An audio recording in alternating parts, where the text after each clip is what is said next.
There's something quietly unsettling about the way most people are told to live their lives. They're told to be realistic, as if lowering their expectations is the wisest path. They're told to wait until they feel confident before taking action, as if courage is supposed to arrive fully formed like a gift from the universe. And they're told to avoid failure at all costs, as if falling down is proof that they should have never tried in the first place. But what if every single one of those ideas is wrong? What if being realistic is actually resignation in disguise? What if waiting for confidence is exactly why so many lives remain stagnant? What if failure is not the end, but the very beginning of growth? These questions matter because they reveal a paradox at the heart of human life. You don't get certainty before you move, you get it after. The Stoics understood this long before us. Marcus Aurelius reminded himself that the mind shapes its own reality, not the events themselves. Seneca warned that it isn't life's brevity that should scare us, but the way we waste it. And Epictetus said it best: don't explain your philosophy, embody it. What all of them were pointing to is the same principle: your posture toward life creates your experience of life. The way you choose to carry yourself, the story you choose to tell, the lens you choose to wear, that becomes your world. And that's why we are here. Welcome to StoicCraft. This is not just another motivational channel throwing around cliches. This is where ancient wisdom collides with modern life. It's where we explore the discipline of carrying yourself as if everything always works out for you, not because life is predictable, but because the way you move through it changes what becomes possible. If you're someone in your 30s or 40s, caught between responsibilities and the longing for something deeper, then this message is especially for you. Because at this stage of life, hesitation is costly. Time doesn't pause. Waiting for the perfect moment often becomes the very reason nothing ever changes. Think about how this plays out in everyday reality. One person loses a job and immediately says to themselves, "This proves I wasn't good enough. Maybe I'll never recover." Another person loses the same job and says, "This hurts, but maybe it's an opening to something I can't see yet." Same event. Two stories, two entirely different futures. The difference wasn't luck or intelligence or resources. The difference was belief. Belief is invisible, but it quietly determines everything. Whether you try again, whether you walk into the next room with hope or with hesitation, whether you see rejection as proof you should quit or as redirection towards something better, belief isn't wishful thinking. It's not closing your eyes and pretending problems don't exist. It's discipline, it's posture, it's the daily decision to carry yourself with steadiness even when proof hasn't arrived yet. When you live this way, something subtle but powerful begins to shift. People notice it. They can't always explain why, but they feel it in your presence. The calm in your eyes, the steadiness in your voice, the refusal to collapse under uncertainty. Those things become contagious. And suddenly, you are not just shaping your own life, you're shaping the lives of those around you. That is why acting as if everything works out for you is not delusion, it is leadership. Not leadership through titles or speeches, but leadership through example. And that's where this journey begins. And yet, most of us still cling to the illusion that certainty must come first. We scroll through social media looking for the perfect strategy, the flawless blueprint, the secret formula that will guarantee success before we dare to take a step. But here's the paradox: the longer you search for a certainty, the more life passes you by. Waiting feels safe, but it quietly drains you. You tell yourself you're preparing, but deep down you know you're postponing. And the truth is that postponement is the most dangerous habit of all, because time is the one resource you never get back. Think about how many opportunities in history were born not from perfect planning, but from imperfect action. Entrepreneurs who started businesses with limited resources, but an unshakable belief. Artists who painted even when no one cared about their work. Parents who raised families in times of chaos because they trusted that love and discipline would carry them through. None of them had certainty. What they had was belief, the decision to move forward without guarantees. And because they moved, they created the very evidence they once thought they needed in order to begin. This is where the Stoics are brutally honest. They never promised a world without hardship. They promised that hardship could be the very soil of growth if you carried the right mindset into it. Marcus Aurelius didn't sit on his throne waiting for a peace to come. He ruled in times of plague, war, and betrayal. Yet he wrote to himself, "The impediment to action advances action. What stands in the way becomes the way." That wasn't poetry, it was survival. He was reminding himself that setbacks could either break him or make him, depending on the posture he chose. And what about us, living in an age of constant noise and comparison? Our storms don't always look like battlefields, but they are just as real. The pressure to perform in careers that don't fulfill us. The strain of relationships pulled apart by unspoken fears. The exhaustion of feeling like you're always behind, never quite enough. These are the modern plagues of uncertainty, and the only way to endure them without collapsing is to act as if everything always works out for you, not because it always will, but because that belief changes how you walk into the unknown. There's another layer here, too. Psychology now confirms what the Stoics sensed centuries ago. Neuroscience calls it confirmation bias. Your brain constantly scans for evidence to support the story you already believe. If you tell yourself you're unlucky, your mind will filter the world to prove you right. Every rejection will feel like destiny. Every closed door will feel personal. But if you carry the belief that things work out in your favor, your brain will work just as hard to prove that right too. You'll notice opportunities you used to overlook. You'll see patterns that point to growth instead of doom.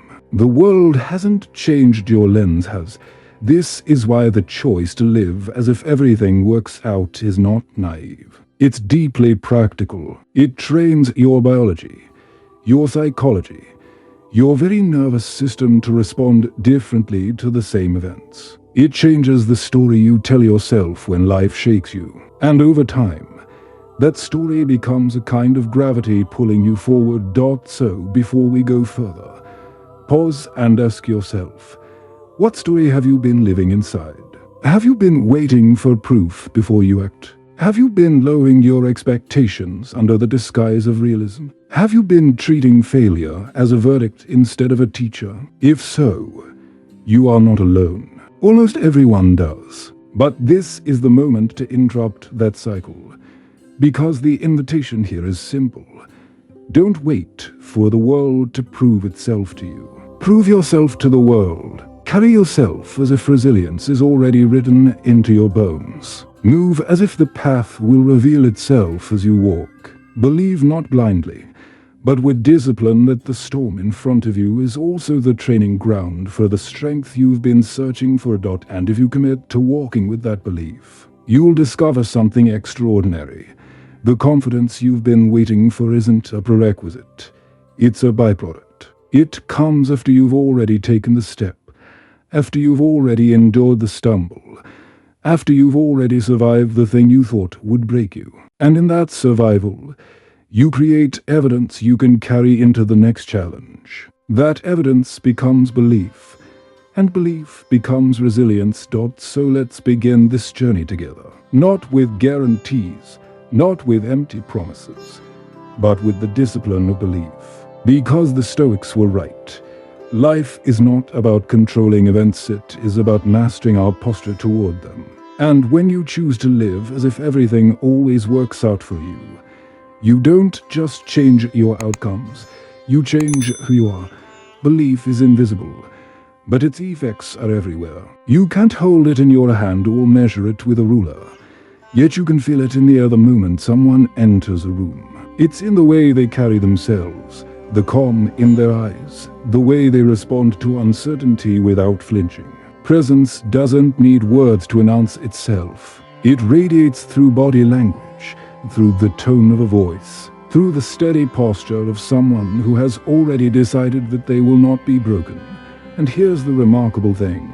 Two people can face the exact same storm, but one will crumble and the other will rise. It's not because the storm chose sides. It's because belief wrote a different story in their minds before the storm ever arrived. One person believes they are doomed, so they stop trying, they stop reaching, they stop knocking on doors. Another person believes that even if the path isn't clear, something will work out. So they keep moving. They stay longer in the conversation. They make one more attempt. Same conditions, different outcomes, not luck, not destiny. Believe. Think back to your own life. You've seen this play out. Maybe you watched a friend lose a job, one grew bitter, convinced the universe had singled them out for hardship, while the other reframed it as a turning point, painful but potentially liberating. Months later, one was still stuck in resentment, while the other had discovered opportunities they never imagined. What changed? Not the circumstances, but belief. And this is where the Stoics show us something profound. Seneca reminded us that it is not the events themselves that disturb us, but our judgment about them. Belief is that judgment. It is the silent architect that shapes our suffering or our growth. If you believe every setback is a curse, you will live in constant despair. If you believe setbacks are part of training, you will live with resilience. Belief doesn't guarantee the outcome, it guarantees your posture within uncertainty. Modern psychology echoes the same truth. Cognitive behavioral therapy teaches that our thoughts influence our emotions, which in turn shape our actions. Beliefs are not neutral. They are active filters that determine whether we even see opportunities. Imagine a person who tells themselves, "I am unlucky." Their brain, primed to confirm the story, will highlight every rejection and dismiss every small victory. Now imagine someone who says, "Everything is redirecting me to something better." Their brain will filter the world differently, noticing openings others overlook. Same reality, to different lenses, to different futures. And here's where it gets practical. Belief doesn't mean blind optimism. It doesn't mean ignoring problems or pretending pain isn't real. It means choosing a narrative that gives you strength rather than weakness. It means telling yourself a story that allows you to move forward rather than freeze. Think about how powerful that is. Every day, your mind is running a story anyway. You can't stop it. The only choice you have is which story it will be. Look closely at the people you admire. It's rarely the loudest voice that inspires you. It's the one who carries themselves with quiet steadiness. The colleague who remains calm when everything is falling apart. The parent who reassures their children not with empty promises, but with presence that says, "We will find a way." The friend who listens with patience instead of panic. These people may not even realize it, but they are leading by belief. Their presence becomes evidence you can borrow. Their steadiness becomes a mirror in which you see your own possibility. And that ripple effect matters more than we realize. Neuroscience tells us about mirror neuron cells in the brain that fire not only when we act, but when we see someone else act. This is why watching someone stay calm makes us calmer. Why witnessing courage stirs courage in us. Belief spreads. It's contagious, which means the way you carry yourself isn't just about you, it shapes the people around you. If you live as if everything works out, you are not only guiding your own path, you're giving permission for others to trust theirs. Now, pause and think about the opposite. What happens when someone carries themselves with constant despair? Their story infects others too. A leader who radiates panic spreads panic. A parent who lives in hopelessness plants seeds of fear in their children. A friend who constantly expects rejection makes everyone walk on eggshells. Belief spreads in both directions. You don't get to opt out of influence. You only get to choose which direction your influence goes. So the challenge is this. What presence do you bring into the room? Do you walk in carrying a lens of defeat, teaching others that life is against them? Or do you walk in carrying the posture of resilience, reminding others that possibility is still alive? Because whether you realize it or not, your presence is already shaping more lives than your words ever will. This is where the Stoic practice of embodiment becomes essential. Epictetus warned us not to explain philosophy, but to live it. You don't inspire people by reciting quotes or sounding wise, you inspire by embodying steadiness in the storm. And when you embody it consistently, people notice. They may not always comment, but they remember. Years later, they may recall how you carried yourself through difficulty, and in their own trial, they will borrow strength from your example. That is the quiet power of belief lived out. Let's ground this in a modern example. Picture a workplace where a project suddenly collapses. Everyone is panicking. Deadlines are missed. Reputations feel at stake. One manager shouts, blames, and spreads anxiety. Another takes a breath, acknowledges the difficulty, and says, here's what we can do next. Which one will the team follow? Which one will they trust next time? The difference wasn't intelligence. It was presence shaped by belief. Or think of a family facing financial strain. The parent who constantly says, we're doomed, we'll never get out of this, drains hope from their children. But the parent who says, this is tough, but we'll figure it out, teaches resilience. That sentence may not change the bank account, but it changes the atmosphere in the home. And atmosphere often matters as much as numbers. This is why belief, though invisible, is never irrelevant. It's the foundation of persistence. It's the anchor of presence. It's the quiet signal that tells others, I am anchored even in the storm.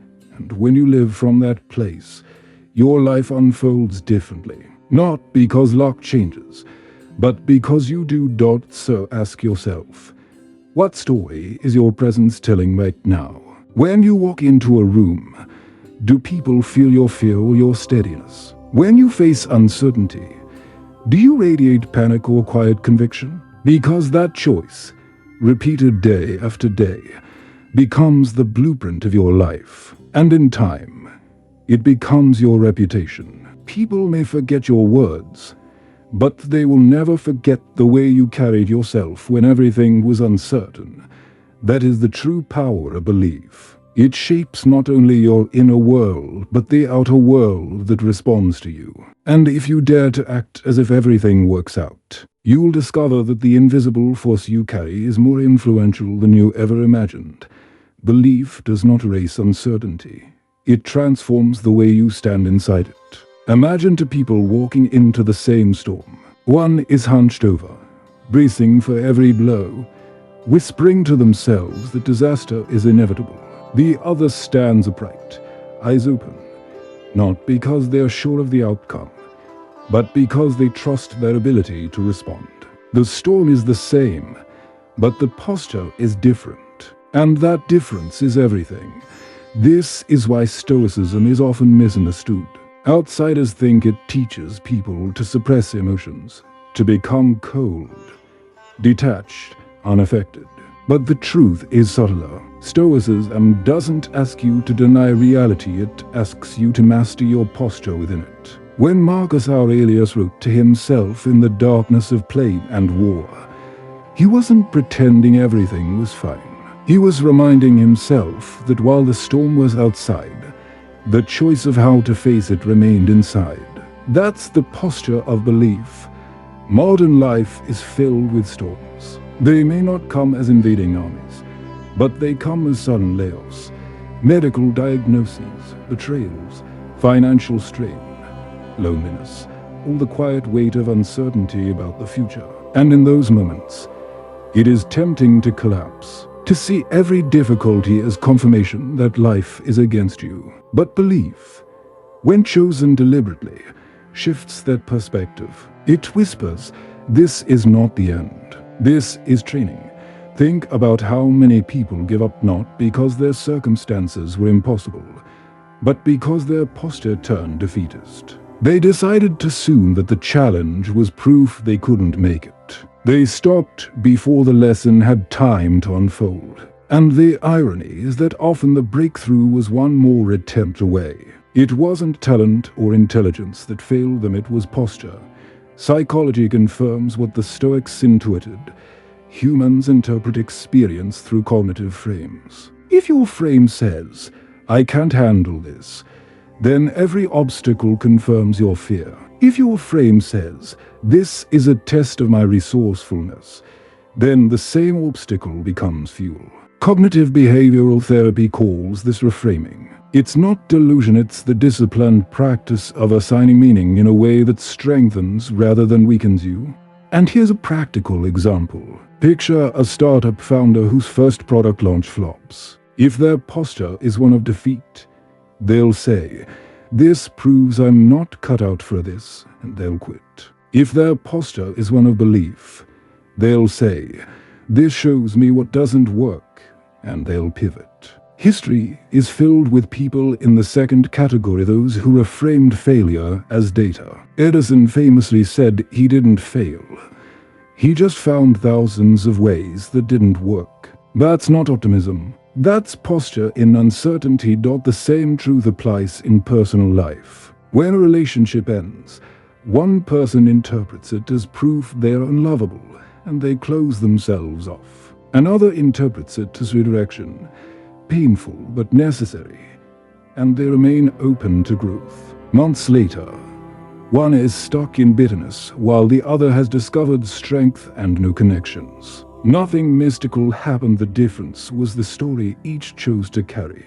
Seneca put it bluntly, "It is not that we suffer because of the events themselves, but because of the way we view them." In other words, suffering is magnified or softened by posture, and that posture is built from belief. So the question becomes, how do you train posture? How do you live as if everything works out when the evidence is still unclear? The answer is practice. Small daily acts of reframing. Each time something inconvenient happens, you pause and ask, what else could this mean? That small question cracks the rigid shell of fear and allows light to enter. Missed a train. Maybe it prevented a worse accident. Lost a client. Maybe it clears space for one that fits better. Received rejection. Maybe it protects you from the wrong path. Whether or not those interpretations are ultimately true is less important than the way they strengthen your posture.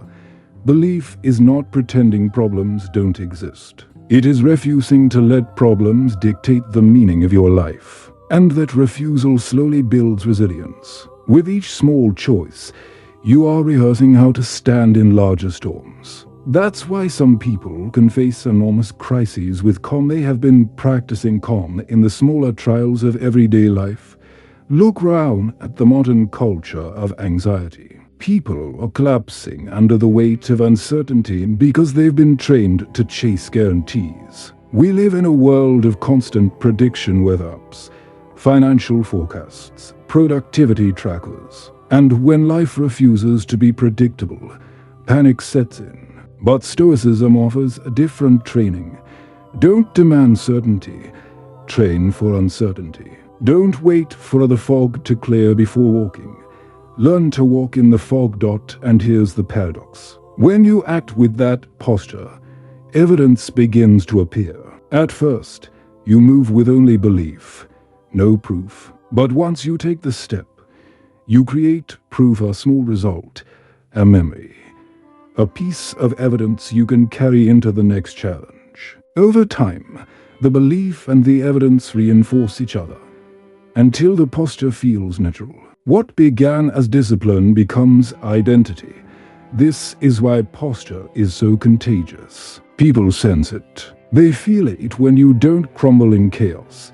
When you keep steady eyes while others are flailing. You don't have to give speeches. Your steadiness becomes the message. And the message spreads because everyone is searching for anchors in a chaotic world. So ask yourself, what is your current posture in uncertainty? Do you hunch under fear, waiting for proof that never comes? Or do you stand with belief, even if shaky at first, trusting that proof will follow action. Because that choice, repeated daily, is what separates those who survive storms from those who are defined by them.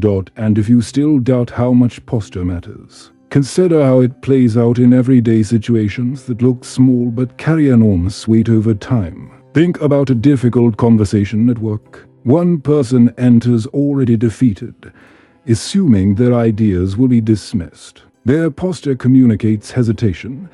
Their voice trembles, and people sense the lack of conviction before they even finish a sentence. Another person, with the same level of skill, walks in with the posture of belief. They assume their contribution has value. They speak with calm confidence, not arrogance but steadiness. The words may be almost identical, but the impact could not be more different.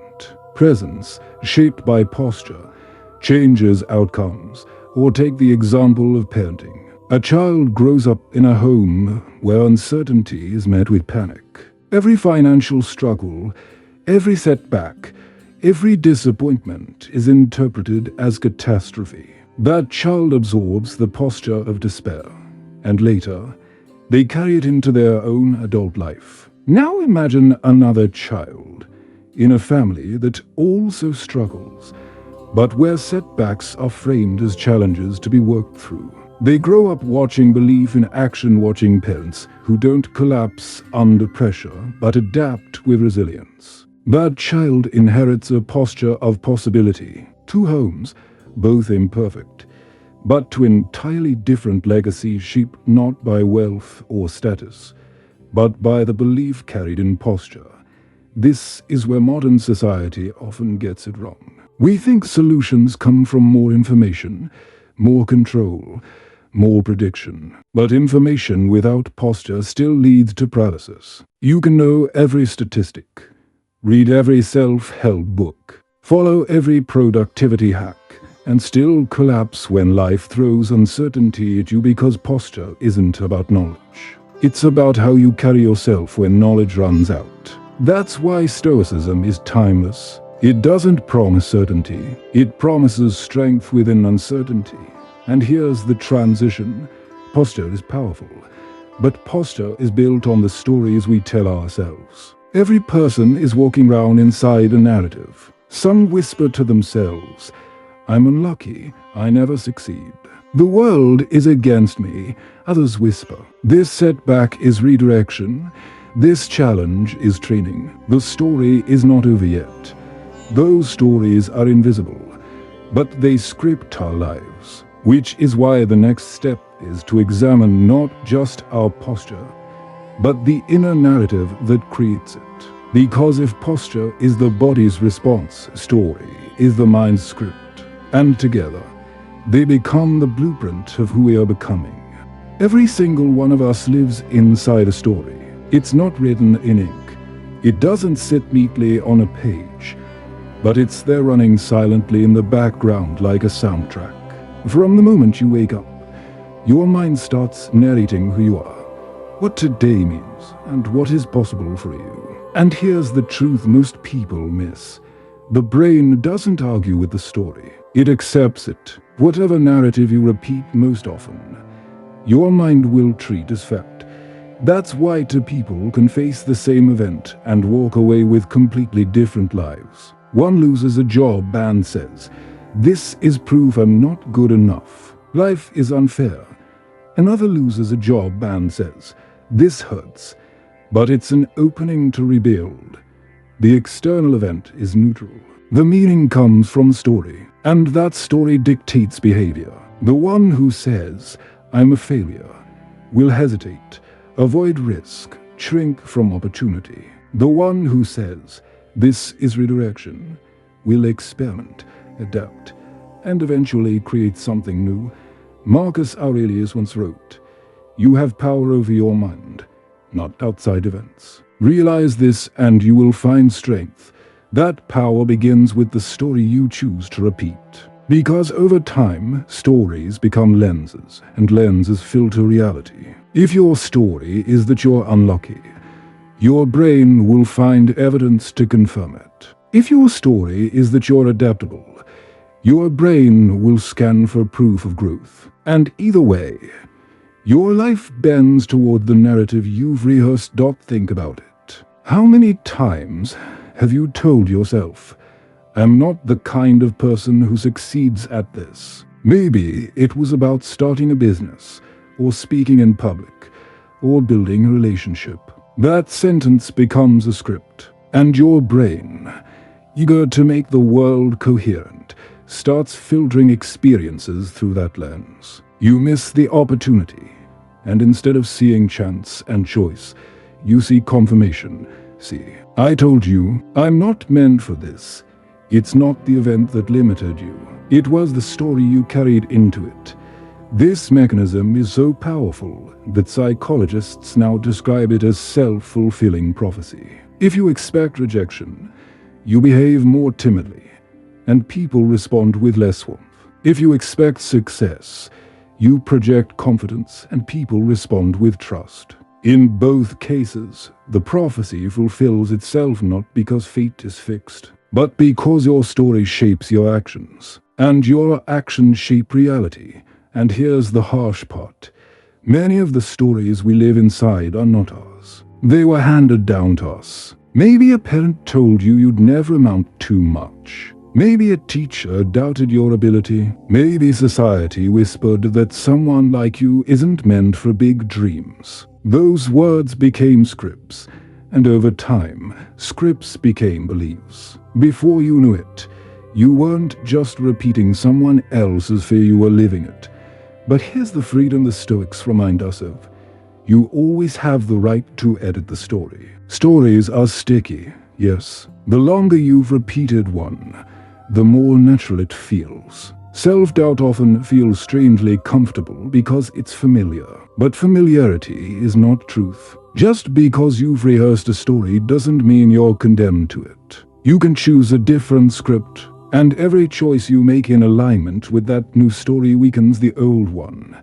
Let's bring this closer to modern life. Consider the culture of social media. Every scroll confronts you with curated stories of other people's lives. Success, beauty, adventure edited and filtered. If your inner story is "I'll never measure up," then every scroll reinforces your despair. But if your story is "I'm on my own path, and I'm learning every day," the same feed can become fuel. You can see others' success as inspiration rather than competition. Same platform, different lens, different outcome. This is why reframing is not self-delusion. It's self-mastery. When you shift the meaning of events, you don't erase reality, you reshape your relationship with it. Rejection becomes protection. Failure becomes feedback. Uncertainty becomes training. These aren't affirmations whispered to trick yourself. They are strategies that change your actions, which in turn change your life. Think back to a moment in your own life when a story changed everything. Maybe you were rejected and at first you felt crushed, but later you realized it wasn't the end. It was redirection. Maybe you faced a challenge that seemed unbearable until you reframed it as training, and suddenly the weight felt lighter. The facts didn't change. What changed was the meaning, and meaning always determines momentum. The Stoics hammered this point again and again. Events are not good or bad in themselves. It is our judgment, our interpretation, our story that makes them so. And those judgments are nothing more than narratives we've chosen, sometimes consciously, often unconsciously. Which means the task is clear.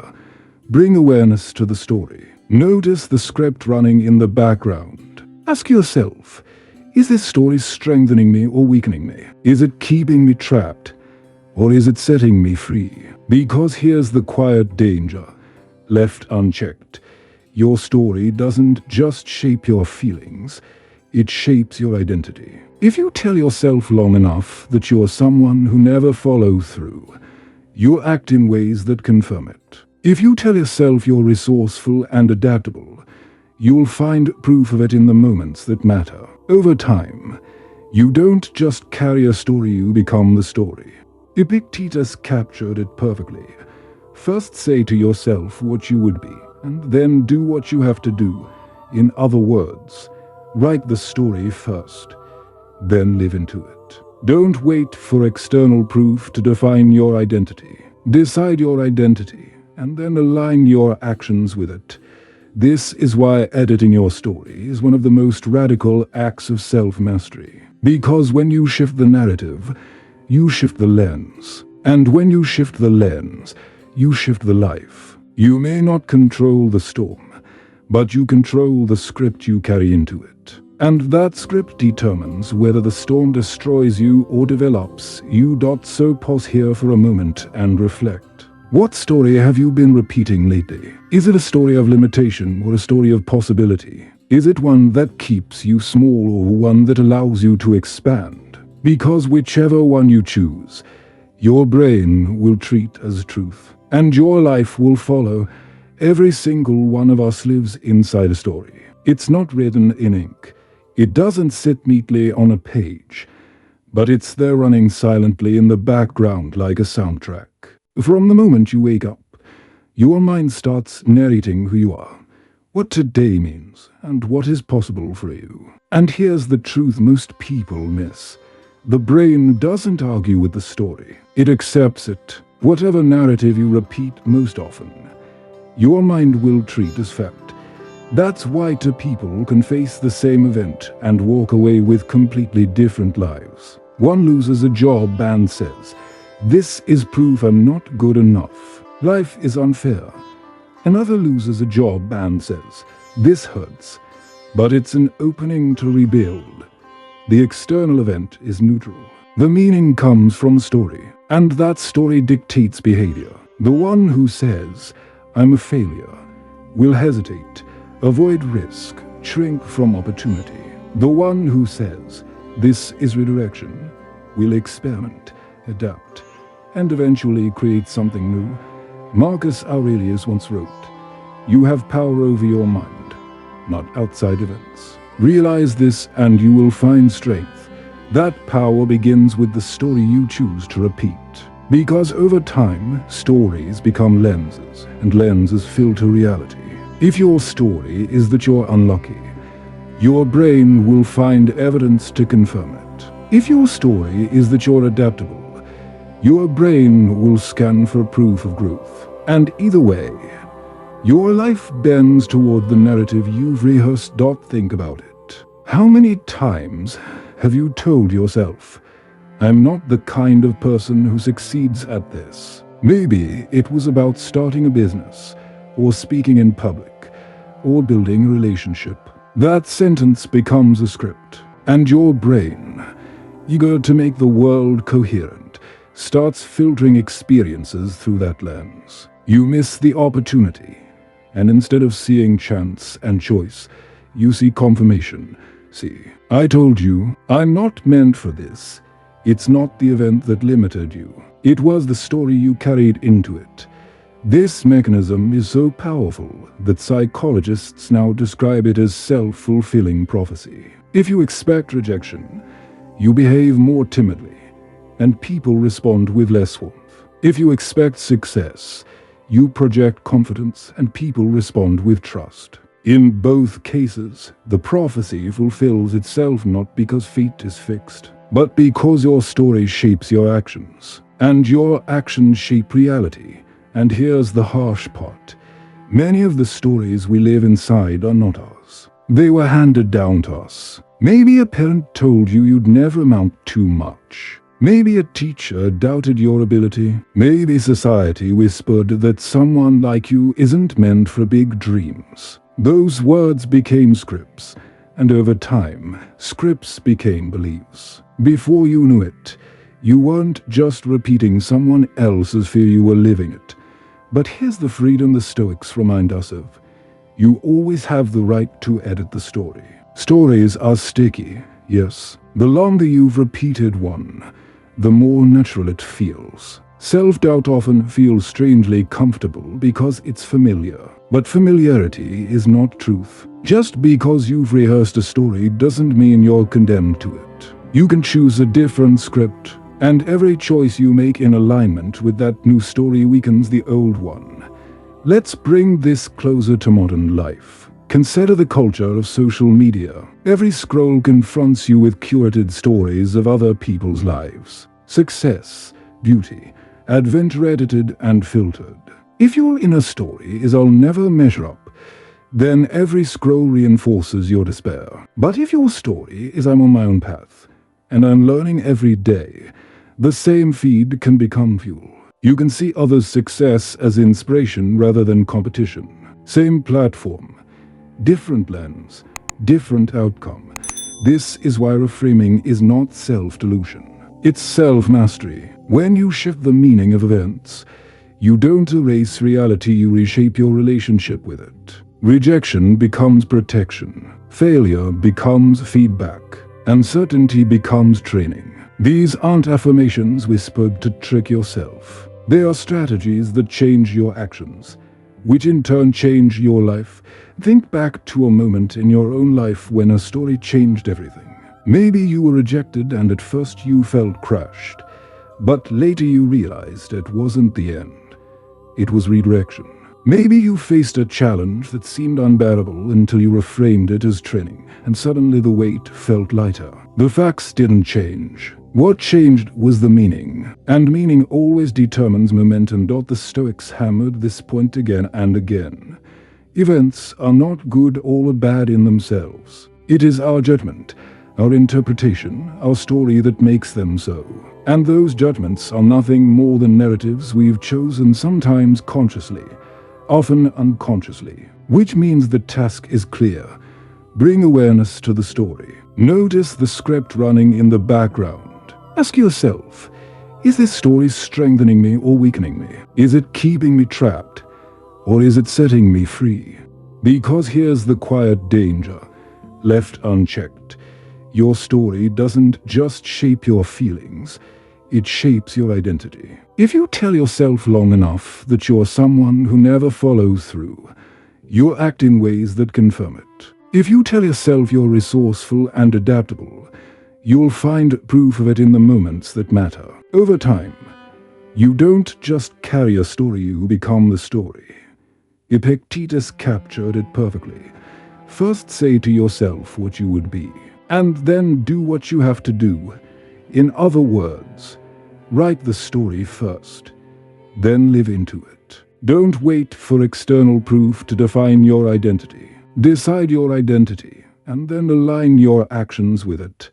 This is why editing your story is one of the most radical acts of self-mastery. Because when you shift the narrative, you shift the lens. And when you shift the lens, you shift the life. You may not control the storm, but you control the script you carry into it. And that script determines whether the storm destroys you or develops you. So pause here for a moment and reflect. What story have you been repeating lately? Is it a story of limitation or a story of possibility? Is it one that keeps you small or one that allows you to expand? Because whichever one you choose, your brain will treat as truth, and your life will follow. And notice how subtle this can be. A story doesn't have to be shouted loudly in your mind to control you. Sometimes it comes as a quiet whisper. People like me don't get ahead. Or I always mess things up. Or nothing ever changes. Those whispers shape the choices you don't make. The doors you never open. The risks you never take. And because you don't act, the whisper seems confirmed. The cycle tightens until you forget that it was only ever a story to begin with. But here's the liberating truth. Stories are drafts, not final scripts. You can cross out old lines.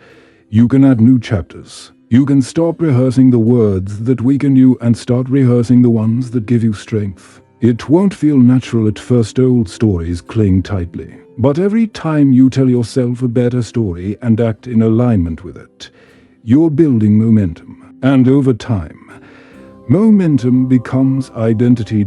So if you've been living inside a narrative that was handed down to you, maybe from parents, from teachers, from society itself, understand this. You are not condemned to keep repeating it. You always hold the pen. The only question is whether you'll use it. And that is where we turn next. So many of the stories we carry aren't even ours. They were planted in us before we had the power to question them. A parent's fear becomes our fear. A teacher's doubt becomes our doubt. A society's narrow definition of success becomes the cage we climb into without even realizing it. And because those stories arrive so early, they feel like truth. They settle into the background of our lives, quietly shaping how we see ourselves. Think about it. Maybe someone once told you that you weren't the smart one, so you lived cautiously, never daring to apply for opportunities that could have changed your life. Or maybe someone suggested you weren't lovable, so you learned to expect rejection in every relationship. Or maybe you were told, people like us don't get ahead, and so you lowered your dreams to match someone else's fear. These aren't facts, they're projections. But when repeated often enough, projections become prisons. The Stoics knew this danger well. Epictetus warned his students to distinguish between what is theirs and what belongs to others. He reminded them that opinions, especially inherited ones, are not destiny. And modern psychology echoes this. The beliefs passed down to us are often survival strategies of those who came before. Parents may say, "Don't take risks. You'll fail." Not because it's true, but because they were burned by their own risks. Teachers may discourage ambition, not because you're incapable, but because they never learned how to nurture possibility. Society may shame non-traditional paths, not because they're worthless, but because anything unfamiliar feels threatening to the collective. The tragedy is when you take those hand-me-down stories and make them your own without realizing it. You start living someone else's life instead of your own. You begin rehearsing someone else's fears, limiting yourself to the borders of a map you never drew. And slowly, you forget that you ever had the power to choose differently. But here's the turning point. You are always free to edit. Stories are not chains, they are scripts, and scripts can be rewritten. The first step is awareness, recognizing which of your daily thoughts are actually echoes of someone else's voice. The second step is choice, deciding whether those echoes still deserve a place in your life. And the third step is practice replacing old scripts with new ones, repeating them until they feel like home. Think of it like updating software. Your operating system may have been programmed decades ago by other people's words, but you don't have to run on outdated code forever. You can install updates. You can delete files that no longer serve you. You can create scripts that actually reflect who you're becoming, not who someone else was afraid you'd be. Here's a practical example. Imagine you were raised in a household where money was always scarce, and the story was, "We're unlucky. We'll always struggle." That story might still echo every time you face financial decisions. But you can rewrite it. "I am capable of learning new skills, of building value, of creating opportunities." At first it feels fun, even fake. But the more you live into it, taking small actions that reinforce it, the more it becomes reality. Or maybe the story you inherited was about relationships. Perhaps someone close to you convinced you that love always ends in pain. If you carry that story unchecked, you'll sabotage intimacy without even meaning to. But you can write a new one. Love involves risk, but it can also bring growth, connection, and joy. And if you carry yourself with that belief, you begin to approach relationships differently, less guarded, more willing, more alive. The Stoics would call this alignment, living in harmony with reason and choice, not in submission to old illusions. Carl Jung framed it differently. "I am not what happened to me. I am what I choose to become." Both point to the same truth. The past may shape us, but it does not define us. And here's the thing, rewriting your story isn't comfortable. Old scripts feel safe, even when they hurt. They're familiar. That's why self-doubt often feels more natural than self-belief. It's why pessimism feels realistic while hope feels naive. But comfort is not the same as truth. And the discomfort of writing your story is not a sign you're lying to yourself, it's a sign you're breaking an old habit. Every time you choose to repeat a better story, you weaken the old one. Every time you act in alignment with that better story, you build momentum.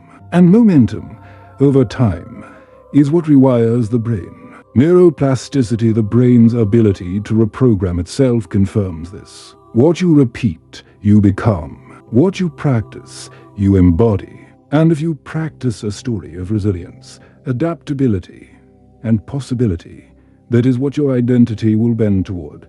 This is not just about personal growth. It's also about the legacy you leave. The stories you choose to live will ripple outward. Children, friends, colleagues, they are all watching. If you live inside a story of fear, they will absorb it. If you live inside a story of possibility, they will absorb that too.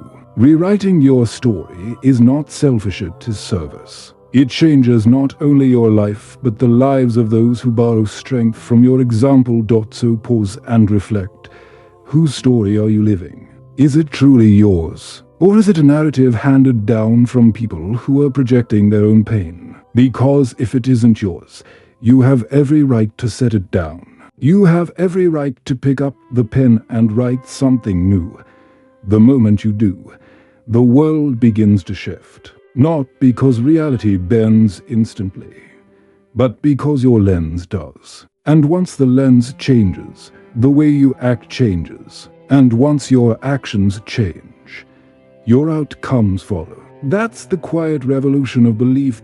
And remember, the stories you inherited didn't begin with you, but they can end with you. Maybe for generations your family carried the story that opportunities are only for other people, that dreaming big is dangerous, that staying quiet and safe is the wisest path. That story may have protected them once, but it no longer serves you now. You don't honor your past by repeating its fears, you honor it by transcending them, by showing what becomes possible when someone chooses differently.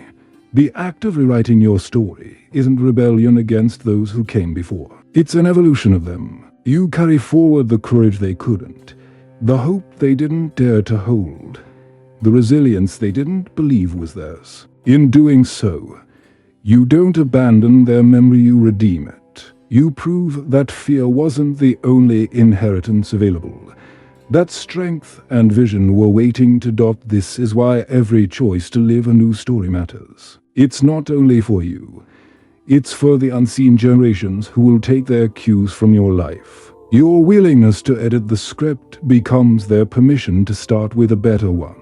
And once you see this clearly, you realize rewriting your story isn't optional, it's a responsibility. Because if you don't, the old story continues. And if you do, you create ripples of freedom. And this naturally brings us to the next trap so many people fall into: the call to be realistic. On the surface it sounds like wisdom, but beneath it often hides fear. It tells you to shrink your story so it doesn't scare anyone, including yourself. But as we'll see, realism disguised as resignation is one of the surest ways to waste a life. We are told from a young age to be realistic. Parents say it to children when their dreams seem too big. Teachers say it to students when their goals look unconventional. Friends say it when our ambitions scare them more than they inspire them. On the surface, the phrase sounds like wisdom, a kind of safeguard against disappointment. But look closer, and you'll see what it often really means. Lower your expectations. Don't reach too far. Prepare for a disappointment by choosing smaller dreams, and here's the hidden tragedy. In practice, that kind of realism becomes nothing more than resignation dressed up as wisdom. It feels safe, but it slowly drains the lifeblood of possibility. Instead of asking, "What if this works?" you start whispering, "What if it doesn't?" That shift in language seems small, but it changes everything. The first question moves you forward. The second keeps you frozen. The irony is that this cautious version of realism often produces the very outcome people fear. You lower your aim to avoid disappointment, and you end up living a life of quiet disappointment anyway. You avoid risk to stay safe, and you still find yourself restless, wondering what might have been if you had dared. Seneca warned us centuries ago, "It is not that we have a short time to live, but that we waste much of it. And one of the most effective ways we waste life is by mistaking resignation for realism." History shows us that the men and women we most admire rarely lived realistic lives. They leaned into possibility, imagination, and vision. Marcus Aurelius reminded himself that the soul becomes dyed with the color of its thoughts. Epictetus insisted that it's not events themselves, but our judgments that harm us. None of these voices told us to shrink our lives to fit what seems safe. They knew the human spirit isn't crushed by failure itself, but by the refusal to try. Yet the trap of realism is subtle because it sounds sensible. It whispers that you are wise for avoiding risk, clever for lowering your hopes. It flatters your fear by dressing it in the language of maturity. But look at where it leads. It leads to a life circling the same small ground, never daring to see what lies beyond. Think about how this plays out in careers. One person has an idea for a business, but realism tells them most startups fail, so they never start. Another person has the same idea, knows the statistics, but chooses belief. They start anyway. Maybe they stumble. Maybe they fail. But they learn. They adapt. And eventually they build something meaningful. Which one wasted more time, the one who risked and fell, or the one who never dared at all? Or think about relationships. Realism tells someone, "Don't open your heart. You will only get hurt." So they stay guarded, safe, but lonely. Another person chooses belief. "Yes, I may be hurt, but love is worth the risk." They may endure heartbreak, but they also experience connection, intimacy, and growth. Which life is richer? Which life is more deeply lived? Carl Jung once said, "I am not what happened to me. I am what I choose to become." Realism rooted in resignation convinces you that you are nothing more than your past or your present. Belief allows you to act as if the future can still be rewritten. That doesn't mean throwing reason away. Blind optimism can be just as destructive as paralyzing realism. But the balance lies in grounded hope, choosing to step forward not because the outcome is guaranteed, but because you trust yourself to adapt. So the real question isn't, am I being realistic? It's, am I using realism as wisdom, or as fear in disguise? True wisdom sharpens you. It helps you prepare, assess risks, plan well. But false wisdom shrinks you. It convinces you to expect less from yourself and from life. And you'll know the difference by the way it makes you feel. Real wisdom leaves you capable. False wisdom leaves you smaller. Let's bring this closer to our daily lives. Suppose you're considering a career change in your late 30s or early 40s. Realism whispers, it's too late. You'll fail. Stay where you are, it's safer. But belief whispers something else. Yes, it's risky, but you've built resilience. You can learn. You can start again. Which voice will you listen to? If you always choose the first, you may never taste the second. The Stoics remind us that time is slipping away faster than we admit. Marcus Aurelius told himself, "Do not act as if you had 1,000 years to live. Fate is at your elbow," he wrote. Waiting feels endless until suddenly it isn't, and then you're left wondering where the years went. Realism, when it becomes resignation, is one of the quickest ways to waste the precious time you have. Here's another way to see it. Imagine two people who both lose their jobs. Realism says, don't expect anything better. Just settle for whatever you can find. Belief says, this may hurt, but maybe it's an opening to something more aligned with who I am. Same loss, to stories, to outcomes. One resigns, the other transforms. The people we admire most rarely played it safe. Socrates reminded his followers that the unexamined life is not worth living.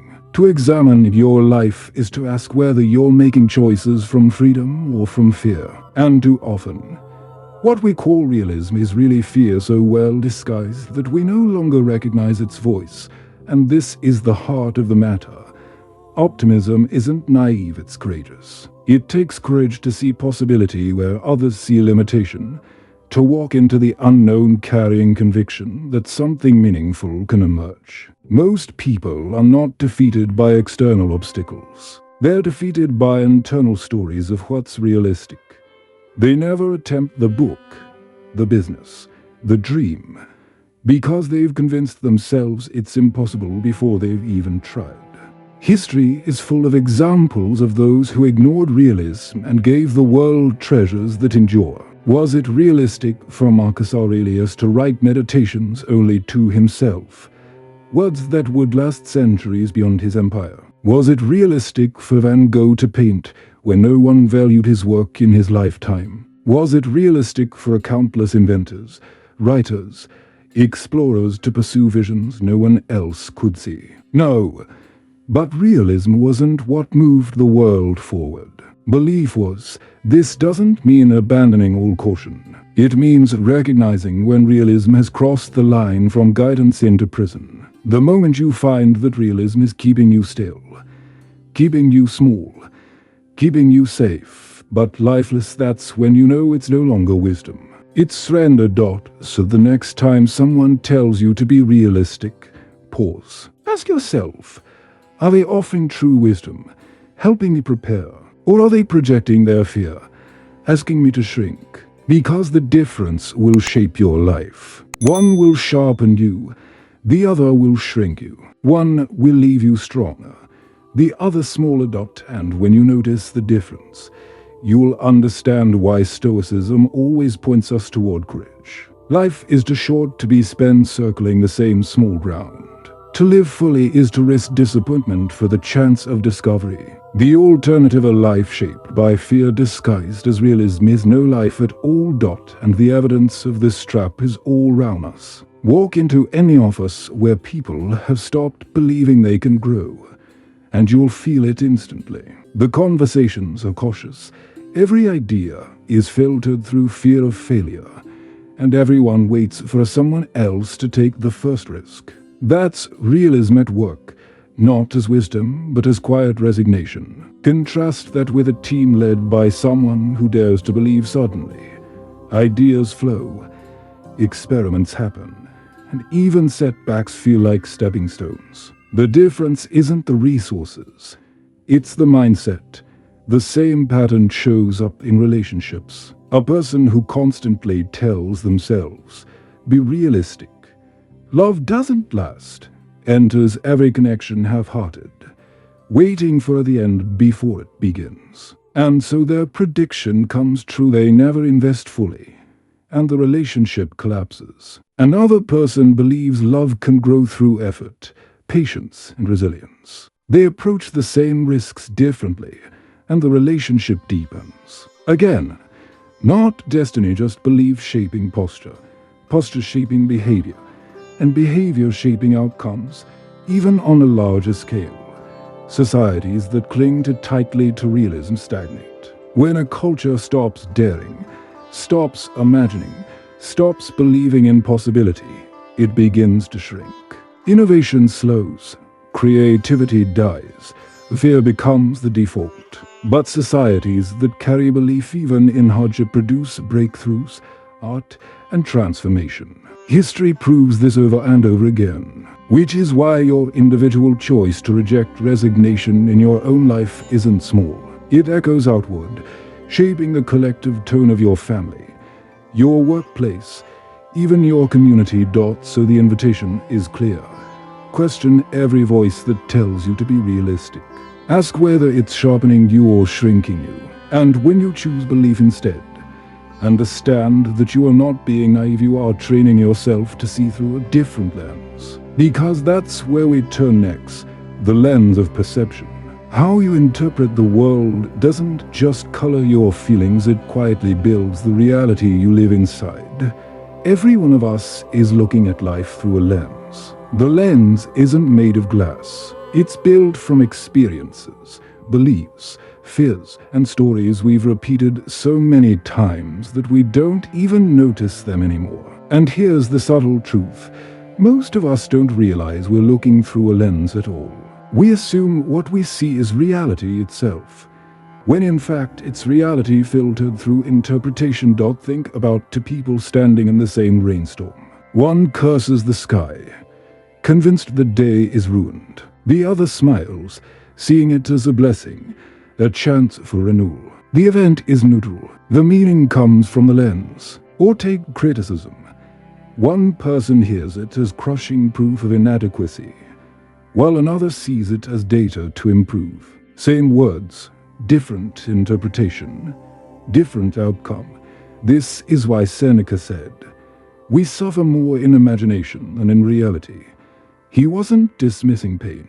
He was pointing out how often our lens magnifies suffering. We imagine outcomes that never arrive. We label difficulties as permanent when they are temporary. We interpret setbacks as personal attacks when they are just part of the human condition. The suffering grows, not because life is unbearable, but because the lens is distorted. And this distortion begins early. If you grew up being told the world is dangerous, your lens may be tinted with suspicion. Every stranger feels like a threat, every risk like a catastrophe waiting to happen. If you were raised with encouragement, your lens may be tinted with possibility.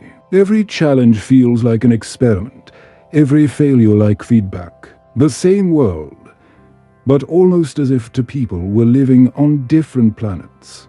This is where awareness becomes crucial. If you never stop to examine your lens, it will quietly govern your life without your permission. You'll interpret every event through assumptions you didn't even choose. But the moment you notice the lens, you create space. Space to ask, what else could this mean? Is there another way to see this? Could I be misreading this moment through the filter of old fears? Here's a practical example. Someone loses their job. One person's lens says, "This proves I'm not good enough. I'll never recover." Their posture collapses. They avoid risk. They stop trying. Another person's lens says, "This is an opening to something better. Even if I don't see it yet." Their posture straightens. They start networking, learning, experimenting.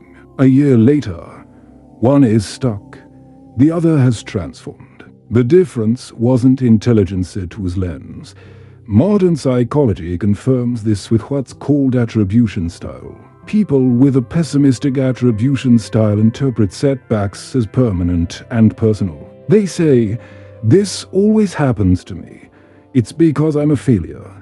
People with an optimistic attribution style interpret setbacks as temporary and external. They say, "This happened, but it can change, and it doesn't define me." The first style shrinks life. The second expands it, and the Stoics were already training this long before science gave it a name. Epictetus reminded his students daily that events themselves are indifferent, it's our judgments that cause turmoil. He urged them to pause before labeling anything as good or bad, because in that pause lies freedom. You can't always control the event, but you can control the meaning you assign. The power of this practice shows up in small daily struggles too.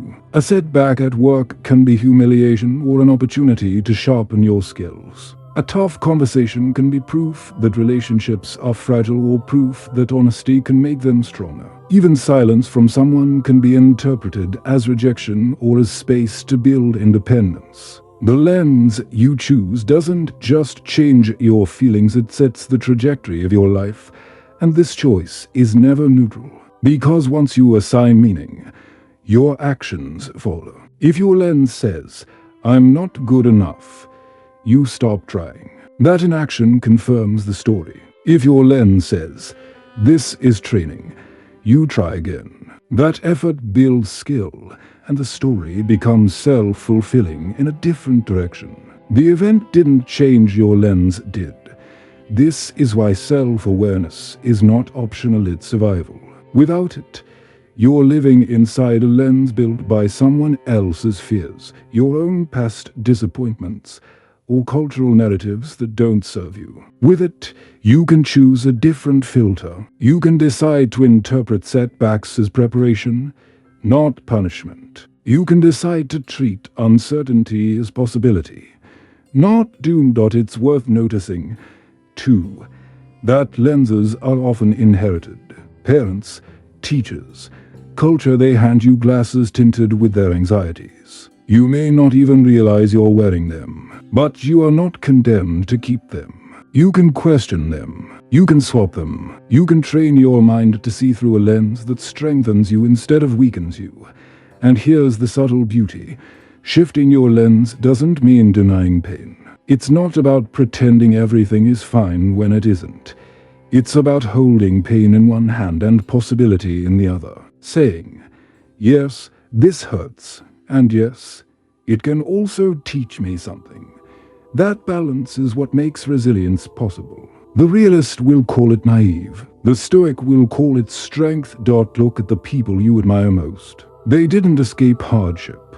They didn't have perfect conditions. What sets them apart is the lens they carried. They saw failure as training, rejection as redirection, difficulty as raw material for growth. Their lens didn't remove the storm, but it transformed it into fuel. And that transformation didn't just change their outcomes, it changed their character.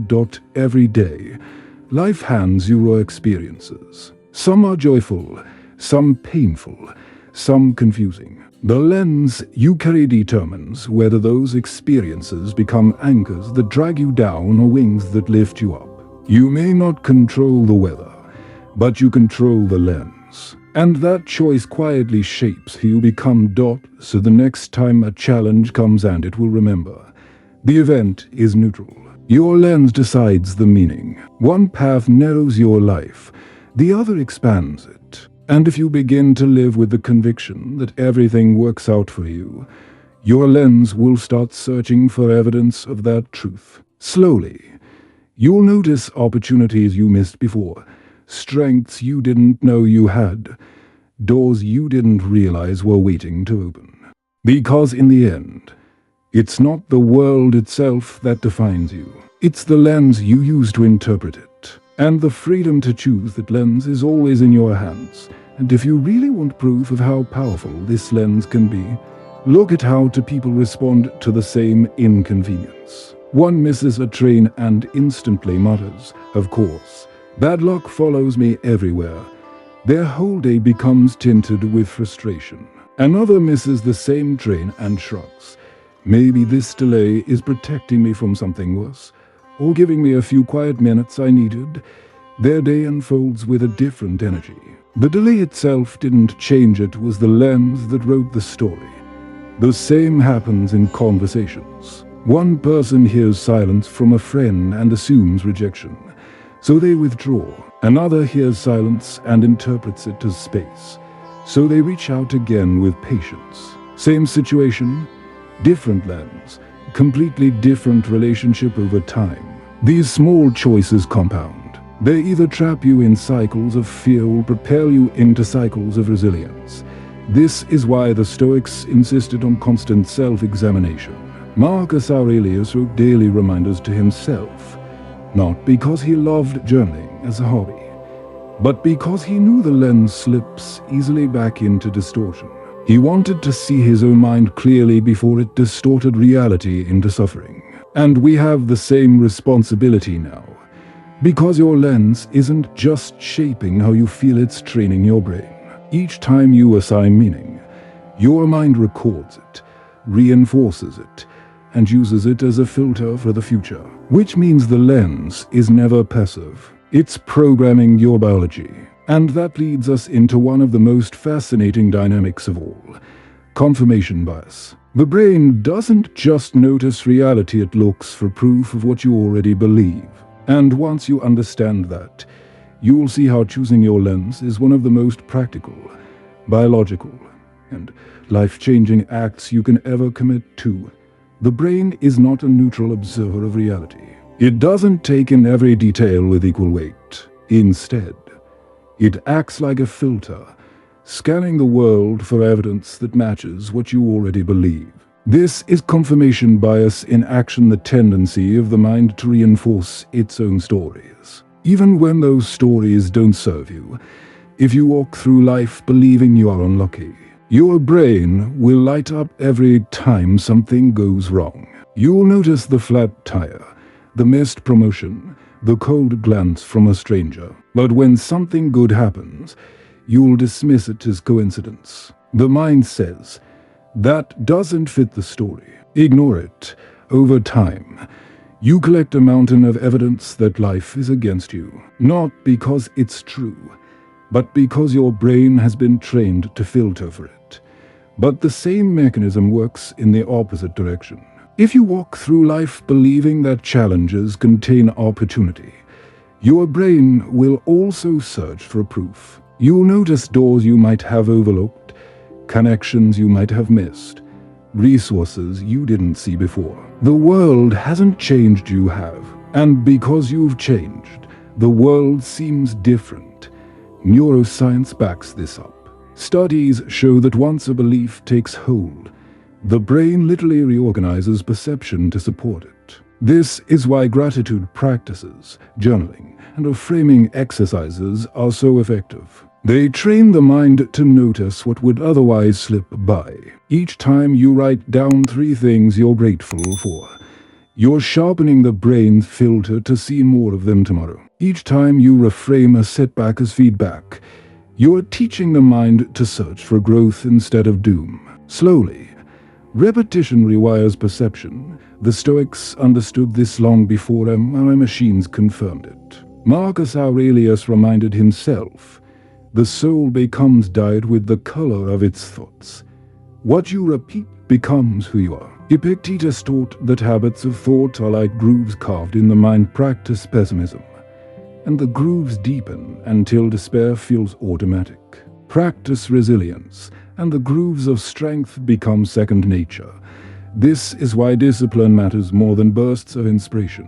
Anyone can feel hopeful for a moment after hearing a powerful message. But the brain doesn't rewire from one spark. It rewires from consistent repetition. If you want a new filter, you have to train it daily, just as you would train a muscle. Here's a practical way to see it. Imagine someone who constantly tells themselves, "I never get opportunities." Their brain scans the environment for proof. "See, I didn't get the promotion. I didn't get the call back. I didn't get invited." But they ignore the ways they could create opportunities: networking, learning, experimenting, because those don't fit the story. Another person says, "Opportunities are everywhere.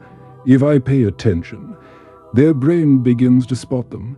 A casual conversation at the gym, an idea hidden in a book, a chance to try something new. Same environment, same resources, but to radically different lives because of the filter. And here's the paradox: the more you act in alignment with your belief, the more evidence you create. If you believe you can learn new skills, you take a class, practice, improve, and now you have proof. That proof reinforces the belief, which drives more action, which creates more proof. A cycle of growth begins. But if you believe you can't change, you don't act. No action means no proof. The lack of proof reinforces the belief, and a cycle of stagnation begins. The brain builds whichever loop you choose. The modern world makes this even trickier because algorithms now act like external confirmation bias machines. Social media shows you more of what you already click. If you feed your mind with negativity, the algorithm gives you more. If you click on stories of resilience and possibility, it feeds you that instead. Your digital environment becomes a mirror of your internal filters, which means the responsibility doubles. You must train both your mind and your inputs. The Stoic practice of journaling was, in many ways, a tool for rewiring these filters. Marcus Aurelius didn't write in his meditations because he wanted others to read them. He wrote to himself because he knew the mind drifts every morning. He painted the lens he wanted to carry that day, every evening. He examined whether he had stayed aligned. That repetition dyed the soul with steadiness. We can do the same. Journaling gratitude trains the brain to spot blessings. Reframing obstacles trains the brain to see possibility. Practicing silence in moments of anger trains the brain to pause before reacting. Each practice is small, but together they rewire the filter through which you experience the world. And what's remarkable is that over time, this training becomes automatic. Just as someone who lifts weights regularly builds reflexive strength, someone who trains their mind in reframing builds reflexive resilience. They no longer need to force themselves to see opportunity. The filter has been rewired to find it naturally. That's when belief stops feeling like effort and starts feeling like identity. So ask yourself, what loop are you training right now? Every thought you repeat is carving grooves in your mind. Are those grooves leading you toward despair or toward resilience? Are you collecting proof of limitation or proof of growth? Because the brain will happily serve whichever master you give it. And this is the invitation. Choose to be intentional. Train your mind the way you would train your body. Feed it with gratitude, discipline, and better stories. Because if you don't, it will default to the old scripts handed to you. And the old scripts rarely point toward freedom. And if you want an everyday example of this training, look no further than how athletes prepare for a competition. A runner doesn't just train muscles, they train mindset. Before the race even begins, they rehearse belief. They visualize crossing the finish line. They imagine staying calm under pressure. They replay the story of victory again and again. Neuroscience shows that mental rehearsal activates the same neural pathways as physical practice. In other words, the brain doesn't just passively observe, it learns from the story you feed it. And when the real race arrives, the mind already knows what to do. We can apply the same process in daily life. If you repeatedly tell yourself, I'm capable of adapting, your brain lays down pathways that make adaptability easier next time. If you repeatedly say, nothing ever works out for me, your brain builds pathways that make giving up automatic. The training never stops. The only question is whether you're training strength or weakness. Even something as simple as how you end your day matters. If you go to bed replaying every mistake, your brain rehearses failure all night. If you go to bed recalling what went right, even in small doses, your brain rehearses resilience. Over weeks and months, this becomes the default filter you carry into every morning. The Stoics weren't being poetic when they insisted on evening reflection, they were training the filter. And here's the connection to where we're headed next. All of this training isn't about forcing yourself into fake positivity. It's not about pretending the bad doesn't exist. It's about cultivating a disciplined form of optimism, the kind that looks reality in the eye and still chooses to move forward. Not naive, not blind, but steady. Because optimism, when practiced as discipline, becomes one of the strongest postures a human being can carry. And that is where our path now turns. Optimism is a word that makes some people uneasy. They hear it and immediately think of blind positivity, of people who plaster on fake smiles and pretend everything is fine while the house is burning down. And it's true, there is such a thing as toxic optimism, a refusal to acknowledge pain, a denial of hardship that leaves people unprepared and disconnected from reality. But that is not the kind of optimism the Stoics practiced. Theirs was not optimism of denial, it was optimism of discipline. The Stoics woke up every day expecting difficulty. Marcus Aurelius reminded himself that he would encounter people who were selfish, jealous, deceitful, and ungrateful. He didn't deny this, he anticipated it. But here's the crucial point. He didn't let that expectation turn him bitter. Instead, he trained himself to remain steady, to act with justice, patience, and calm despite it. That's disciplined optimism. seeing reality clearly and choosing to respond with strength. Think of it this way. Fake optimism is closing your eyes to the storm and chanting, "It's sunny, it's sunny, it's sunny," while the rain pours down. Disciplined optimism is opening your eyes to the storm, feeling the rain on your skin, and saying, "Yes, the storm is real, but I have what it takes to walk through it." One is denial. The other is resilience. And this is where so many people get trapped today. They either cling to cynicism, convinced that expecting the worst is the only way to protect themselves, or they swing to the opposite extreme, pretending everything is fine while their life quietly crumbles. Both paths are distortions. Cynicism robs you of possibility.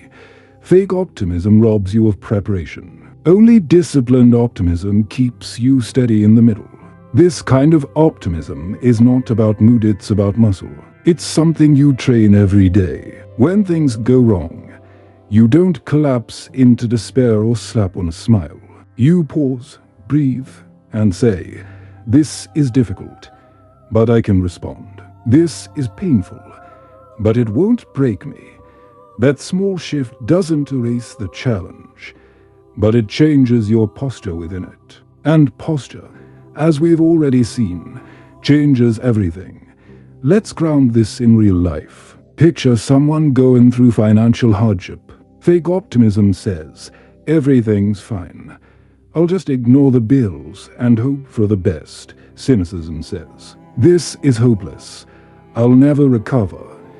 Disciplined optimism says, "This is tough, but I can budget differently, learn new skills, and slowly rebuild."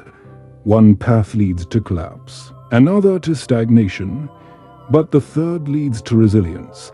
Or think about health. Fake optimism says, "It's probably nothing. I'll ignore the symptoms." Cynicism says, "It's probably the worst. Why bother?" Disciplined optimism says, "It could be serious, so I'll face it directly, take care of myself, and trust that I can handle whatever comes." The difference is not the event, it's the mindset.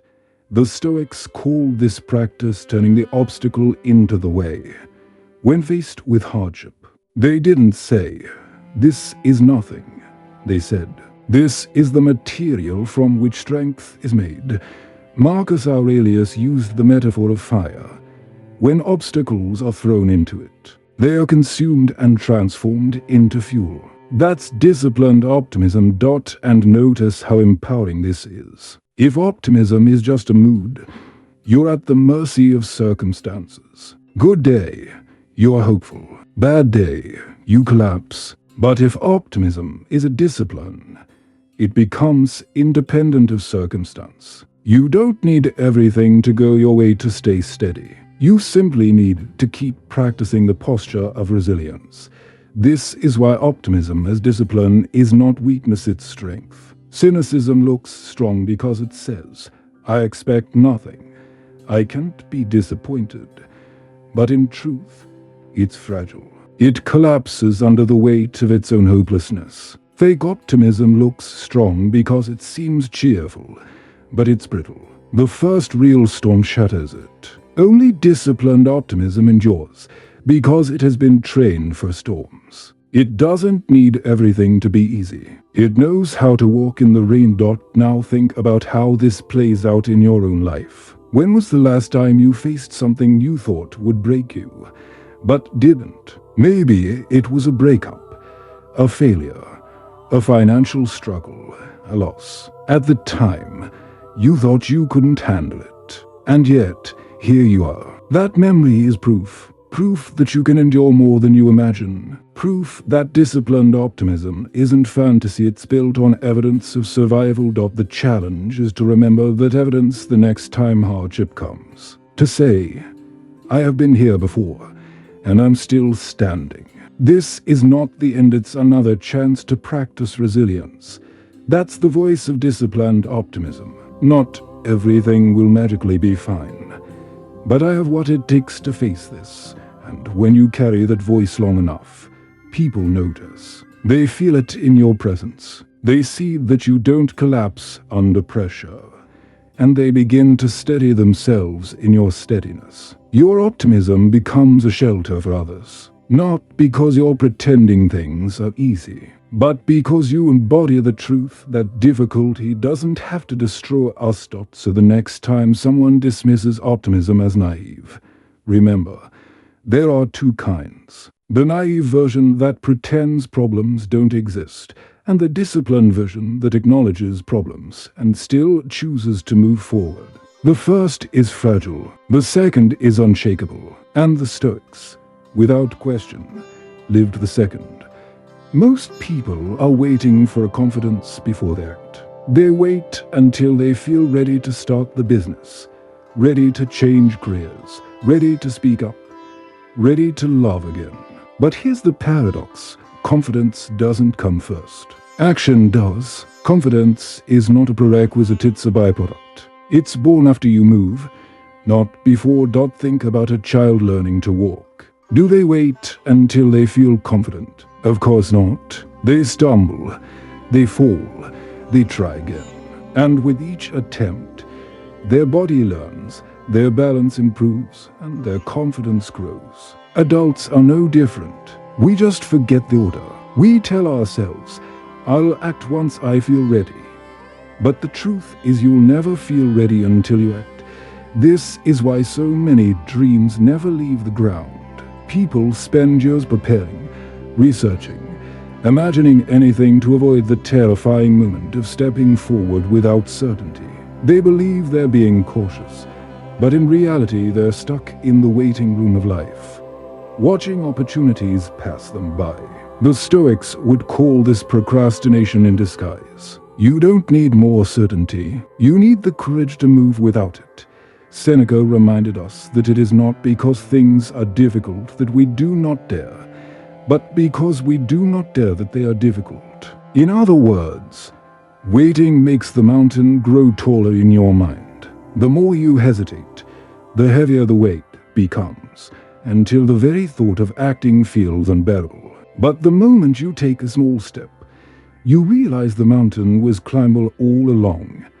Look at any area of life. A speaker doesn't gain confidence before giving their first talk. They gain it by standing on the stage, trembling and surviving. An artist doesn't gain confidence before sharing their work. They gain it by putting it out there, facing criticism, and realizing they can endure it. A professional doesn't gain confidence before switching careers. They gain it by stepping into the unknown, making mistakes, learning and adapting. This is why action is more trustworthy than thought. The mind can spin stories forever. I'm not ready. I'll fail. It's not the right time. But action cuts through those illusions. The moment you act, you collect evidence. Maybe you stumble. Maybe you succeed. But either way you learn. And that learning builds confidence. Without action, there is no evidence, and without evidence, confidence will never arrive. Think about your own life. How many things have you put off because you were waiting to feel ready? How many times did you tell yourself, once I feel more confident, then I'll? And how many of those things are still waiting? The tragedy is not that you lacked ability, it's that you misunderstood the order. Confidence isn't the door you walk through first. Action is. And here's the liberating part. You don't need giant leaps to start building confidence. Small actions are enough. Every time you take one small step into discomfort, you send your brain a message. I can handle this. Over time, those small proofs accumulate until the fear shrinks and the confidence grows. The voice of hesitation gets quieter because you've built a louder voice of evidence. Modern psychology confirms this. Exposure therapy is built on the principle that avoidance strengthens fear, while gradual action weakens it. If you're afraid of something, avoiding it convinces your brain it's dangerous. Facing it, step by step, convinces your brain it's survivable. That's how confidence is built, through action, not avoidance, and this principle applies everywhere. Want to be more confident in conversations? Don't wait, speak, even awkwardly, and learn. Want to be more confident in fitness? Don't wait, start with one workout, however clumsy, and build from there. Want to be more confident in leadership? Don't wait, take responsibility. Make mistakes and grow stronger. Every area of life rewards action before confidence. The Stoics knew this well. Epictetus told his students not to explain their philosophy, but to embody it. Why? Because only action proves belief. Words may sound wise, but without practice they are empty. By acting, even imperfectly, you create living evidence of your philosophy. And once you have evidence, confidence follows. Here's the irony. The moments you feel least ready are often the moments you're most prepared. Because readiness is not a feeling, it's a decision. If you wait for the feeling, you'll wait forever. If you decide to act, you'll discover you are more ready than you thought. Think of someone you admire. Do you really believe they always felt confident before they acted? Of course not. They acted despite doubt. They moved forward in uncertainty. And in doing so, they became the kind of person others now admire. Their confidence wasn't a gift, they built it through courage. So the next time you hear yourself say, "I'm not ready," pause and ask, am I truly unprepared? Or am I just waiting for a confidence that will only come after I move? Because if it's the latter, the waiting is the problem, not the lack of ability. And here's the beautiful twist. When you stop waiting for confidence, you also stop fearing failure. Because you realize failure isn't evidence against you, it's evidence you're in motion.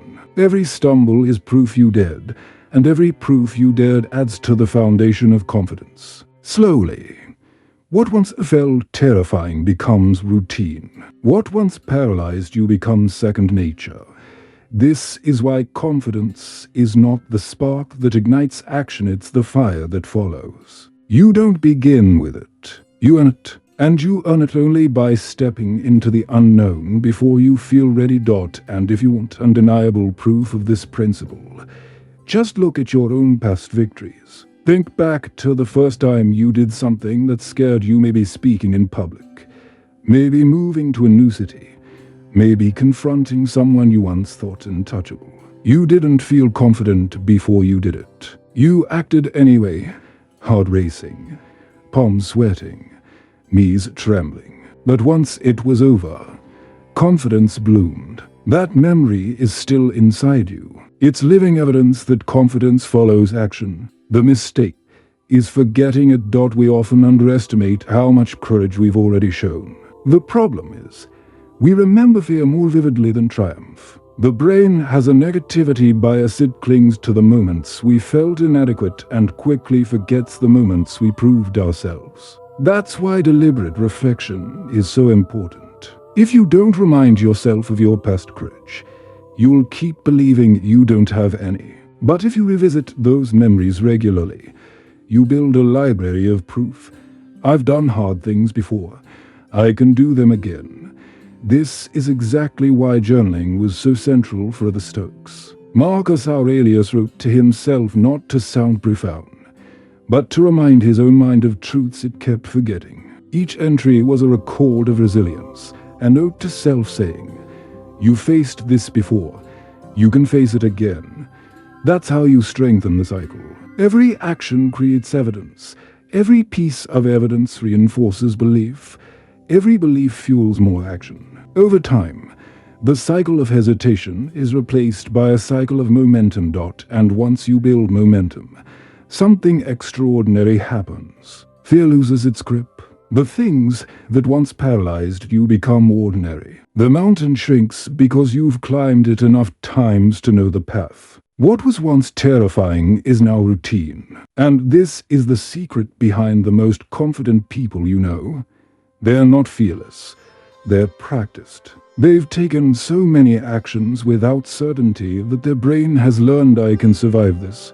This is also why comparing yourself to others is so dangerous. You look at someone else's confidence and assume it was always there. But you're seeing the result, not the process. You're seeing the polished performance, not the countless shaky first steps that built it. If you only compare your beginning to someone else's middle, you'll always conclude you're not ready.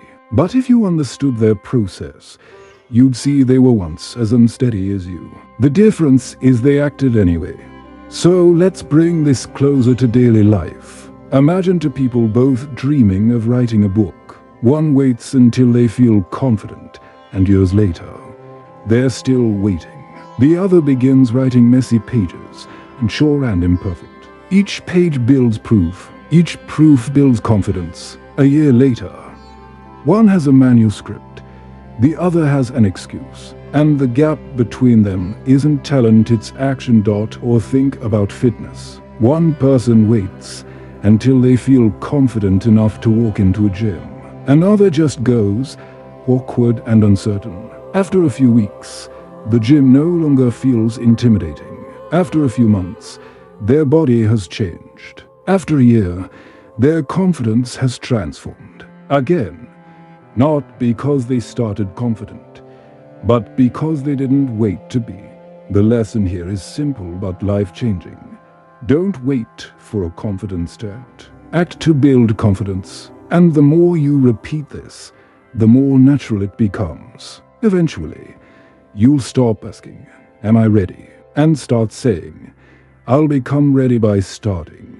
And here's where this ties into the bigger picture. Your actions don't just shape your own confidence, they shape the way others see you. Every time you dare to move without certainty, you create ripples. People watch, they notice, and often, your courage becomes the very thing that gives them courage. That's the ripple effect of belief.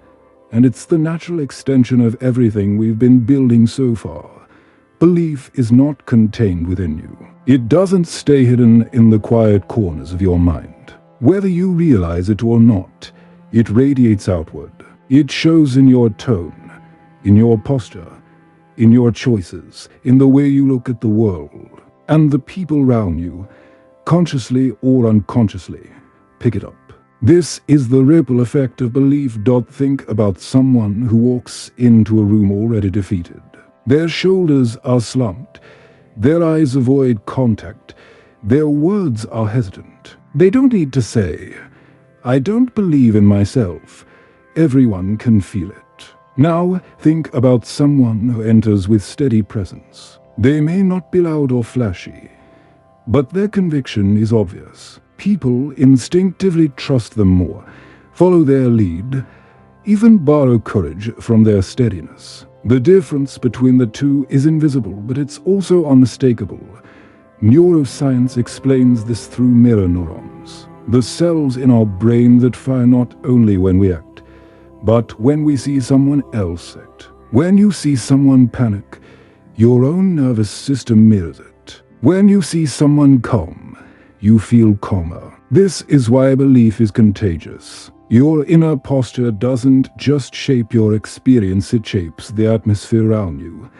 Consider a family facing hardship. If the parents collapse, the children inherit that despair. If the parents stay steady, even when worried, the children learn resilience. The problem didn't vanish, but the belief shaped the environment. Or think about leadership in the workplace. A manager who radiates panic infects the whole team with anxiety. A manager who says, "This is tough, but we'll figure it out," steadies the group. The same project, the same setback, but completely different outcomes because of one person's belief. And this ripple effect extends further than we imagine. A friend's encouragement at the right moment can echo for years. A mentor's belief in us can shift the trajectory of our lives. Many of us are carrying strength today because someone else once carried belief in our presence. Which means the belief you practice now might be the very thing that becomes someone else's anchor later. The Stoics understood this communal dimension. Marcus Aurelius reminded himself that we are made for cooperation, like hands or feet. Our posture doesn't just belong to us, it impacts the whole. Epictetus told his students not to preach philosophy, but to embody it. because embodiment silently influences more than words ever could. When you stand firm, others notice. They might not say it, but they feel it. And sometimes that quiet example is the spark that ignites change in them. This is why the discipline of belief matters so much. You may think your inner story is private, but it leaks into your relationships, your work, your family. Every time you choose resilience instead of despair, you're not just helping yourself, you're shaping the environment others will grow inside. Look at history for proof. Think of leaders who faced impossible odds. Winston Churchill, during the darkest hours of World War II, didn't offer certainty, he offered belief. His words, his posture, his refusal to collapse, gave a battered nation strength to keep going. Or think of Nelson Mandela, who carried belief even after decades in prison. His resilience rippled outward, inspiring not just his country, but the whole world. Belief didn't just sustain them, it sustained everyone around them. And here's the sobering flip side. Just as belief uplifts, disbelief drags down. A teacher who tells a child, "You'll never succeed," plants a seed that may take years to uproot. A leader who spreads fear corrodes trust. A friend who constantly projects cynicism can pull others into despair. Ripples cut both ways, which is why we can't shrug and say, "My mindset only affects me." It never does. It always spills over.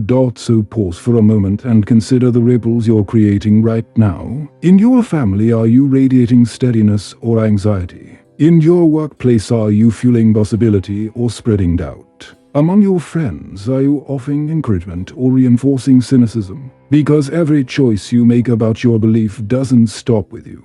It travels. This doesn't mean you need to be perfect or unshakable all the time. It simply means you need to be intentional. People aren't looking for flawless heroes. They're looking for steady examples. Someone who says, "Yes, this is hard, but we'll keep moving." Someone who embodies resilience without denying reality. That kind of presence is more powerful than any motivational speech. And here's the beauty. When you practice disciplined optimism and courageous action, the ripples come back to you. You strengthen others, and in turn, they strengthen you. You build a culture of resilience where each person borrows courage from the other. Belief multiplies because it's shared. So don't underestimate the quiet power of how you carry yourself. It might seem small, but to someone else, it might be the very thing that keeps them going. Your steadiness might be the mirror that allows them to see their own strength. Your conviction might be the spark that helps them act. And one day, you may find that the ripple you sent out long ago returns to you when you need it most.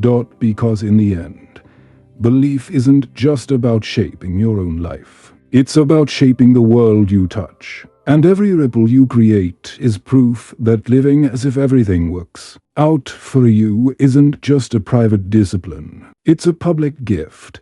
And if you're still skeptical about how much your belief influences others, think about how quickly moods spread in a group. One anxious person can make a whole dinner table tense. One calm person can make a whole office breathe easier. This isn't magic, it's biology. We are wired to sync with the emotional signals of the people around us, which means your steady belief is never wasted. Even if no one thanks you, even if no one names it, the atmosphere shifts because of you. Think also about children.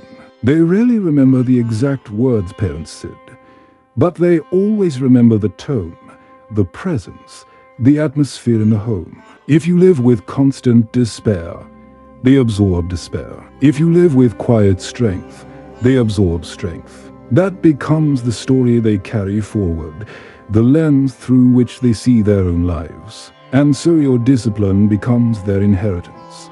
This is why the Stoics insisted that philosophy is not a private luxury, but a communal duty.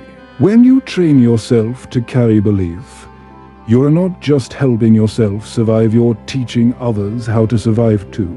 And in times of collective hardship, that can mean everything, which naturally leads us into the next step, resilience. Because if belief ripples outward, then how you handle failure becomes a model for everyone who sees you. And failure, far from being the end, is often the very soil where quiet authority is born. Failure is one of the most misunderstood experiences in human life. We treat it as a verdict, as if it stamps us permanently with the label of not enough. We fear it, avoid it, and sometimes let the possibility of it stop us before we even begin.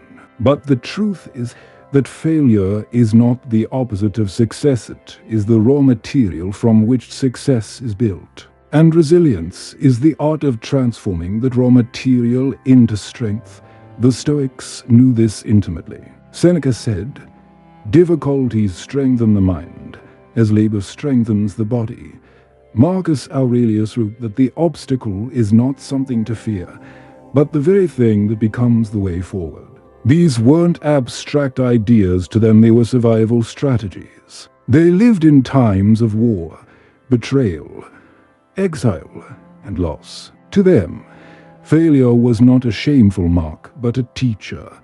Think about how this plays out in everyday life. One person faces a setback and interprets it as proof that they're doomed. They stop trying and their posture collapses. Another person faces the same setback and interprets it as training. They adjust, they learn, they keep moving. Months later, one is stuck and the other has grown stronger. The difference is not luck, it's resilience. And resilience doesn't mean you don't feel the sting of failure. It means you don't let the sting decide the story. You can feel pain, disappointment, even grief, and still choose to get up again. That act of standing back up is where authority is born. People may not respect you because you've never failed. They respect you because you failed, endured, and kept moving. Quiet authority comes from scars, not perfection. Look at the people you admire most. Are they flawless? Or are they people who have stumbled, fallen, maybe even been humiliated, but who rose with dignity? Nelson Mandela spent 27 years in prison, and yet he emerged not with bitterness, but with vision. That resilience gave him an authority that speeches alone could never provide. Or think of Abraham Lincoln, who lost elections again and again before eventually becoming president. His failures shaped a depth of character that victory alone could never have built. In our own lives, resilience often shows up in quieter ways. A parent working 2 jobs to keep food on the table. An employee enduring rejection after rejection before finally landing a role that fits. An individual rebuilding themselves after heartbreak, showing up for a life again even when trust feels fragile. These people may never appear in history books, but their quiet authority is no less real. You can feel it in their presence. They don't need to announce their strength, it radiates from the way they carry themselves. Psychology calls this post-traumatic growth, the phenomenon where individuals not only recover from hardship, but become stronger because of it. The Stoics anticipated this long ago. To them, resilience wasn't just bouncing back to who you were, it was bouncing forward into who you were meant to become. And here's the paradox. Failure can do one of 2 things. It can bury you, or it can build you. The outcome depends on the lens you carry and the story you tell. If you see failure as a final judgment, it buries you. If you see it as a forge, it builds you. The same fire that melts wax hardens clay. It all depends on what you are made of. Quiet authority is born in this forge. It is not loud, not boastful, not flashy. It doesn't need to shout because it doesn't need external validation. People with quiet authority don't demand respect, they embody it. And they embody it because they've walked through fire and discovered they cannot be destroyed. This is why resilience is not only personal, it's also communal. When you show others how to face failure without collapsing, you give them permission to do the same. Your steadiness becomes a model. Your scars become signposts. Your story becomes a source of strength for those who are still in the storm. And in a culture obsessed with perfection, This message is radical.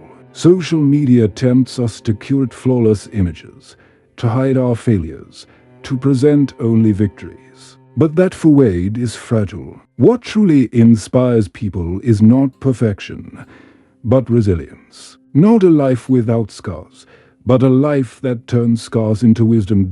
So the next time you fail, and you will.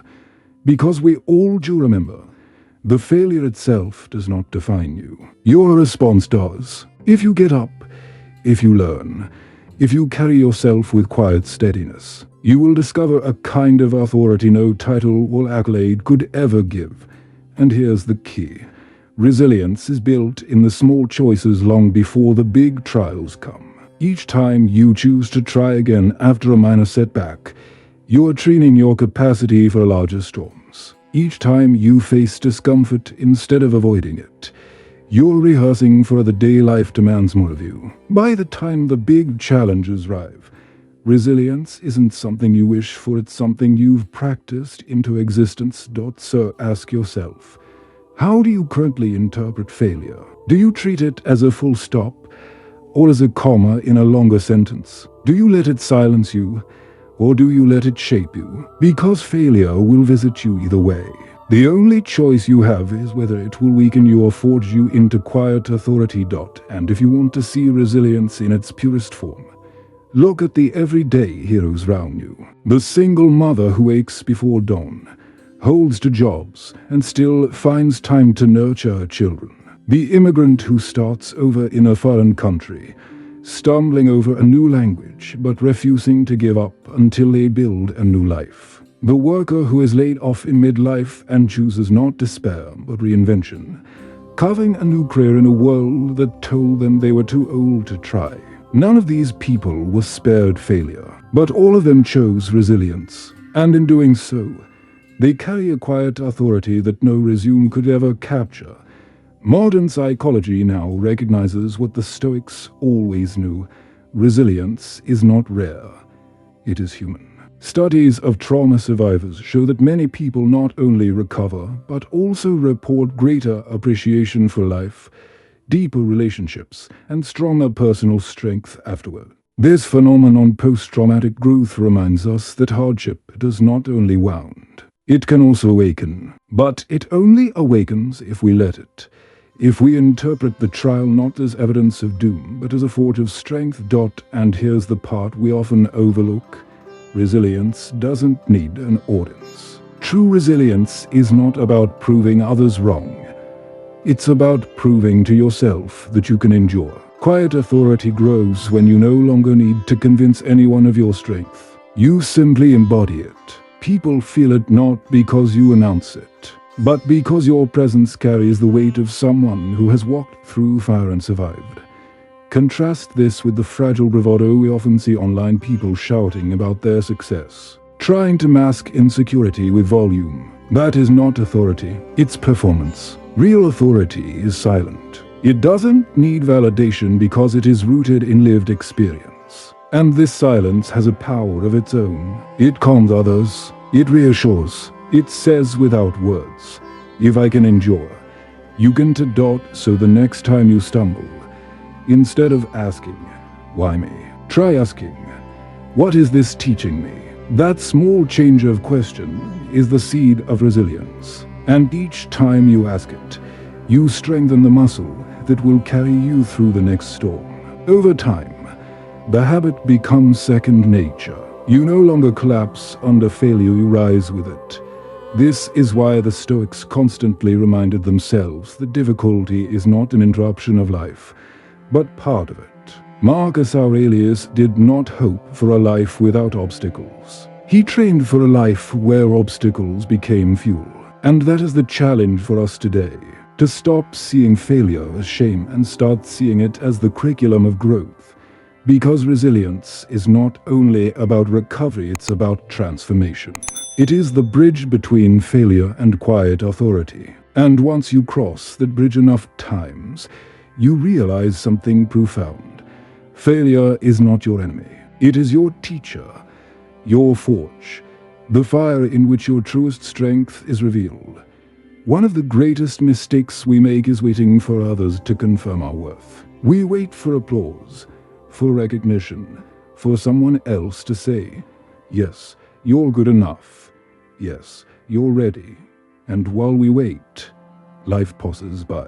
The Stoics would call this slavery not of the body, but of the mind. Because when your confidence depends on external approval, you are never truly free. The truth is simple. You must become your own evidence. Stop waiting for proof outside yourself and start creating it through action. Every time you keep a promise to yourself, every time you finish what you started, every time you rise after falling, you are building a case file of proof that you can trust yourself. And self-trust is the foundation of all strength. Think about how fragile it feels to live dependent on others' validation. One compliment lifts you. One criticism crushes you. You become a puppet pulled by the strings of other people's opinions. But when you've built your own evidence, when you can look back at your life and say, "I've done hard things before. I can do them again," their opinions lose their power. They may still sting, but they no longer define you. This is why discipline matters. Discipline is not punishment, it is proof. Each time you show up when you said you would, you add a brick to the foundation of trust in yourself. Wake up early when you promised. Complete the workout. Finish the project. Keep the commitment. These may seem small, but they're evidence. And over time, evidence outweighs doubt. Marcus Aurelius wrote, "Waste no more time arguing what a good man should be. Be one." In other words, stop debating, stop waiting, stop seeking permission, embody the evidence. Let your actions prove your philosophy. Because talk is fragile, but evidence is unshakable. Consider how this plays out in daily life. One person constantly talks about their plans, what they will do, what they intend to build. But months later, nothing has changed. Another quietly acts one step at a time. They may not talk much, but over time, the evidence of their consistency speaks louder than any words. Which one do people trust? Not the dreamer who talks, but the doer who acts. And this applies even more deeply in your private life. When you fail to keep your own promises, skipping the workout, procrastinating on the project, breaking the commitment, you send yourself a message: "I can't be trusted." That message weakens confidence, not because the task was missed, but because your own word lost weight. The opposite is also true. Each time you follow through, you send yourself a message: "I keep my word. I can trust myself." That trust is the bedrock of confidence.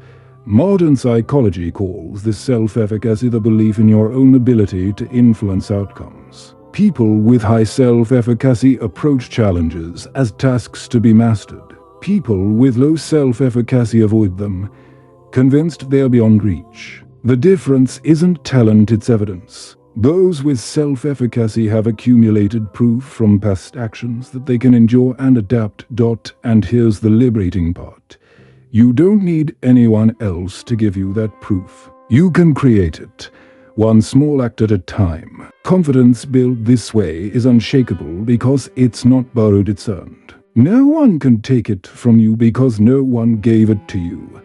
This is why the Stoics emphasized consistency over brilliance. Epictetus told his students that philosophy is not about clever words, but about daily practice. A single act of courage is inspiring, but a lifetime of steady actions builds a mountain of evidence. And once that mountain is built, you no longer need to wait for others to tell you who you are. You know. So pause and reflect. What promises to yourself have you been breaking? And what small commitments could you start keeping today to rebuild that trust? Because the gap between who you are and who you want to be is not measured by what others think of you, it's measured by the evidence you've given yourself. And once you begin building that evidence, something profound happens. Criticism loses its sting. Praise loses its addictive pull. You become centered, steady, quietly confident. People around you sense it. They may not be able to explain why, but they can feel that your confidence isn't fragile. It isn't dependent on them. It's rooted in evidence you've lived. That's the freedom the Stoics point us toward. Freedom from the constant hunger for validation. Freedom from the prison of others' opinions. Freedom to act, to live, to embody, regardless of applause or criticism. And that freedom comes only when you stop waiting for evidence and start becoming it. And if you're wondering how to begin, remember this: evidence doesn't have to be dramatic.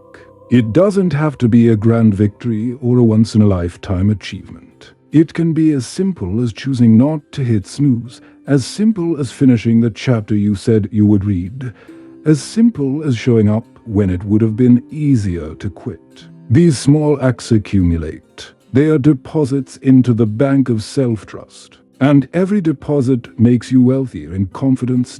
Think about it. When was the last time you surprised yourself by following through on something difficult? Maybe it was sticking with a diet for longer than you thought possible, or completing a workout when you wanted to give up, or speaking your mind when silence would have been easier. That moment, however small, was evidence. If you've done it once, you can do it again. And the more you do, the more the story of I am capable becomes unshakable truth.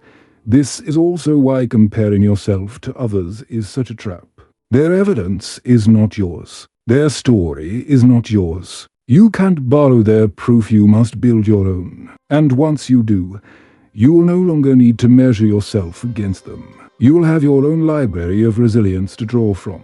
That leads us naturally to the next step: living the story you want to believe. Because once you've begun to create your own evidence, the question becomes, what kind of story are you building proof for? Are you reinforcing the story of limitation, or are you strengthening the story of possibility? In the end, you are not just collecting evidence, you're writing a narrative. And that narrative quietly becomes your identity. At some point, you realize that life is not just about surviving events, but about the story you're weaving out of them. Every experience becomes a sentence, every choice a paragraph, every belief a chapter. And over time, those chapters add up to a narrative that you live inside. The question is, are you consciously writing that story? Or are you letting old fears and other people's voices write it for you? The Stoics remind us that identity is not fixed. Epictetus said, "First say to yourself what you would be, and then do what you have to do." In other words, write the story first, then step into it. Don't wait for evidence to define who you are. Define it, and then let your actions bring it to life. Think about how powerful this is. A person who says, "I'm unlucky, nothing ever works out for me," lives as if that's true. Their choices shrink, their posture collapses, their opportunities dry up. Another person says, "I am resilient, everything that happens is training for me." Their actions expand, their posture steadies, their opportunities multiply. The difference isn't fate, it's narrative. This is why psychologists often say humans are storytelling animals. We don't just live events, we assign meaning to them. That meaning becomes the thread that ties our past, present, and future together. If the thread is woven with despair, the fabric of life feels heavy. If it's woven with hope, the fabric feels lighter, stronger, more expansive.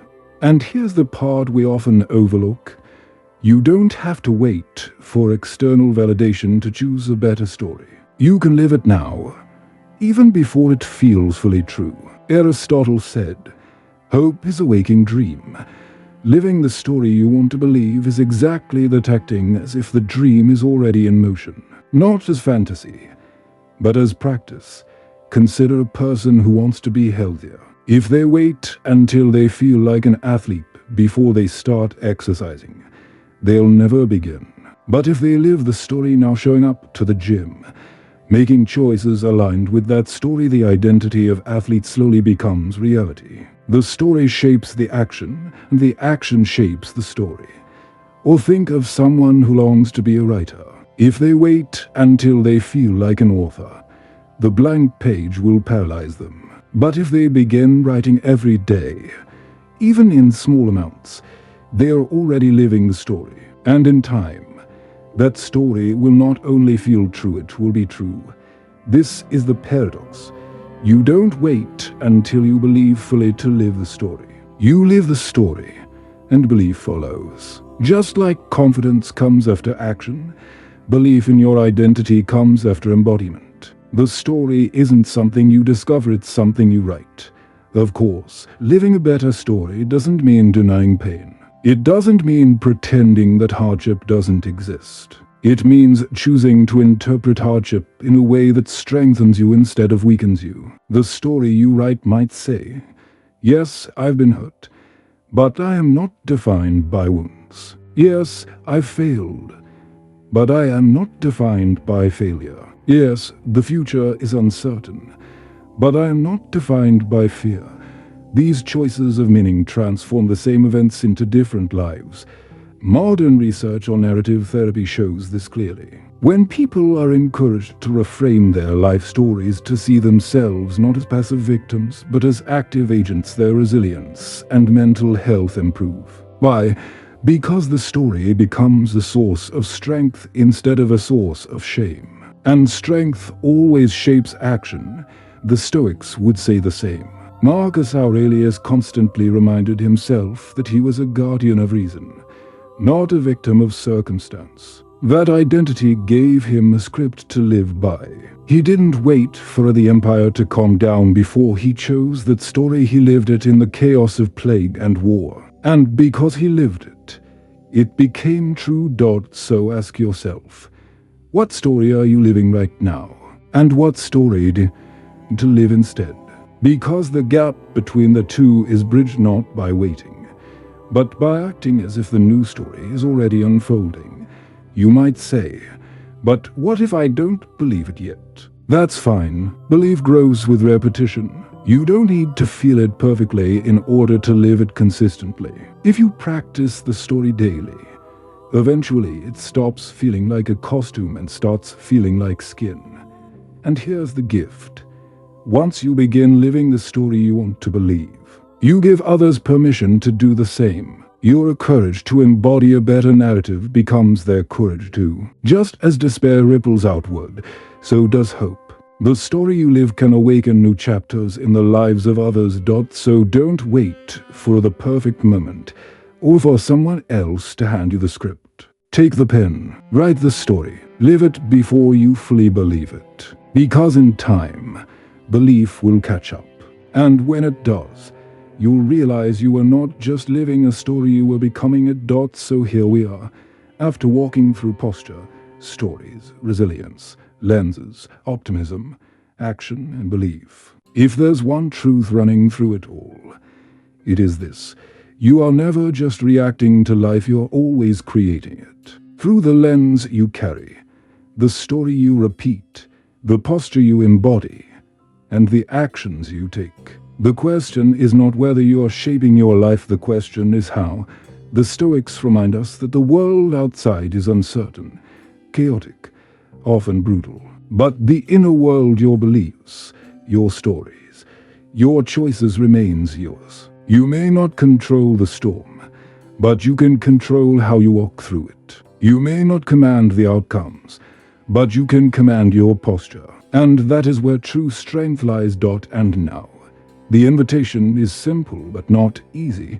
Stop waiting. Stop waiting for perfect timing, for confidence to magically arrive, for permission to pursue the life you want. Stop waiting for the world to believe in you before you believe in yourself. All of that waiting only deepens the grooves of doubt. The only way forward is to begin. To live as if everything works out for you, not because it always will, but because living that way gives you the strength to face whatever comes. Think of what changes when you choose this posture. Setbacks stop feeling like verdicts and start feeling like training. Criticism stops feeling like proof you're inadequate and starts feeling like feedback you can use. Fear stops feeling like a wall and starts feeling like a doorway. Life itself doesn't get easier, but you become stronger. And when you become stronger, everything changes. This is not about pretending. It's not about chanting empty affirmations or faking smiles. It's about disciplined optimism, resilient action, and deliberate story writing. It's about becoming your own evidence, so solid that no one else's doubt can shake you. It's about living as if your life is unfolding toward growth, even when the road is rough. Because if you live that way long enough, you'll find that reality bends toward your posture. And here's the part I want you to really hear. The world is watching, not in a paranoid way, but in a real, human way. Your children are watching, your friends are watching, your colleagues are watching, even strangers, in passing moments, are touched by the way you carry yourself. If you collapse, they may feel permission to collapse too. But if you stand, even trembling, they may feel permission to stand. This is why your discipline is not selfish. It is a gift.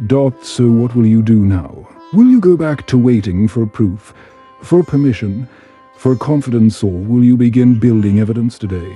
You don't need a dramatic gesture. You need one small act that proves to yourself, I can move, even without certainty. That small act, repeated, becomes momentum. Momentum becomes confidence. Confidence becomes identity. And identity shapes destiny. If you take nothing else from this message, take this.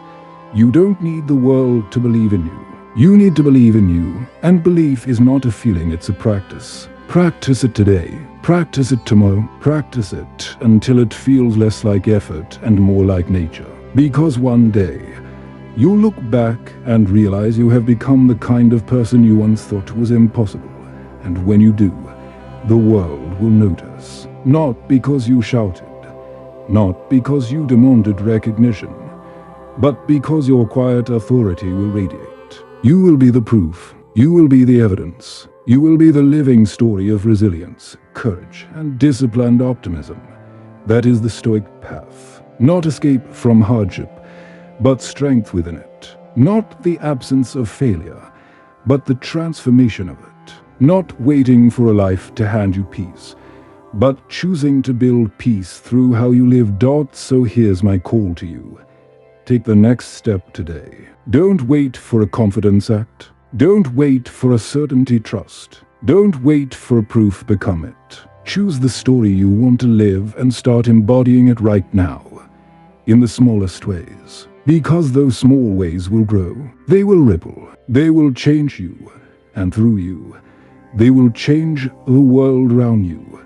And if this message resonated with you, if it steadied something inside you or sparked even a flicker of courage, then I invite you to stay with us here at StoicCraft. This channel is where we turn ancient wisdom into living practice, where philosophy meets daily resilience. Every week, we dive into the timeless lessons of the Stoics, not as abstract history, but as tools for facing modern challenges with strength and clarity. So don't just close this video and move on. Join us, subscribe, turn on the bell, and let's keep walking this path together. Because philosophy is not something you learn once, it's something you practice daily. And when we practice together, the ripples multiply.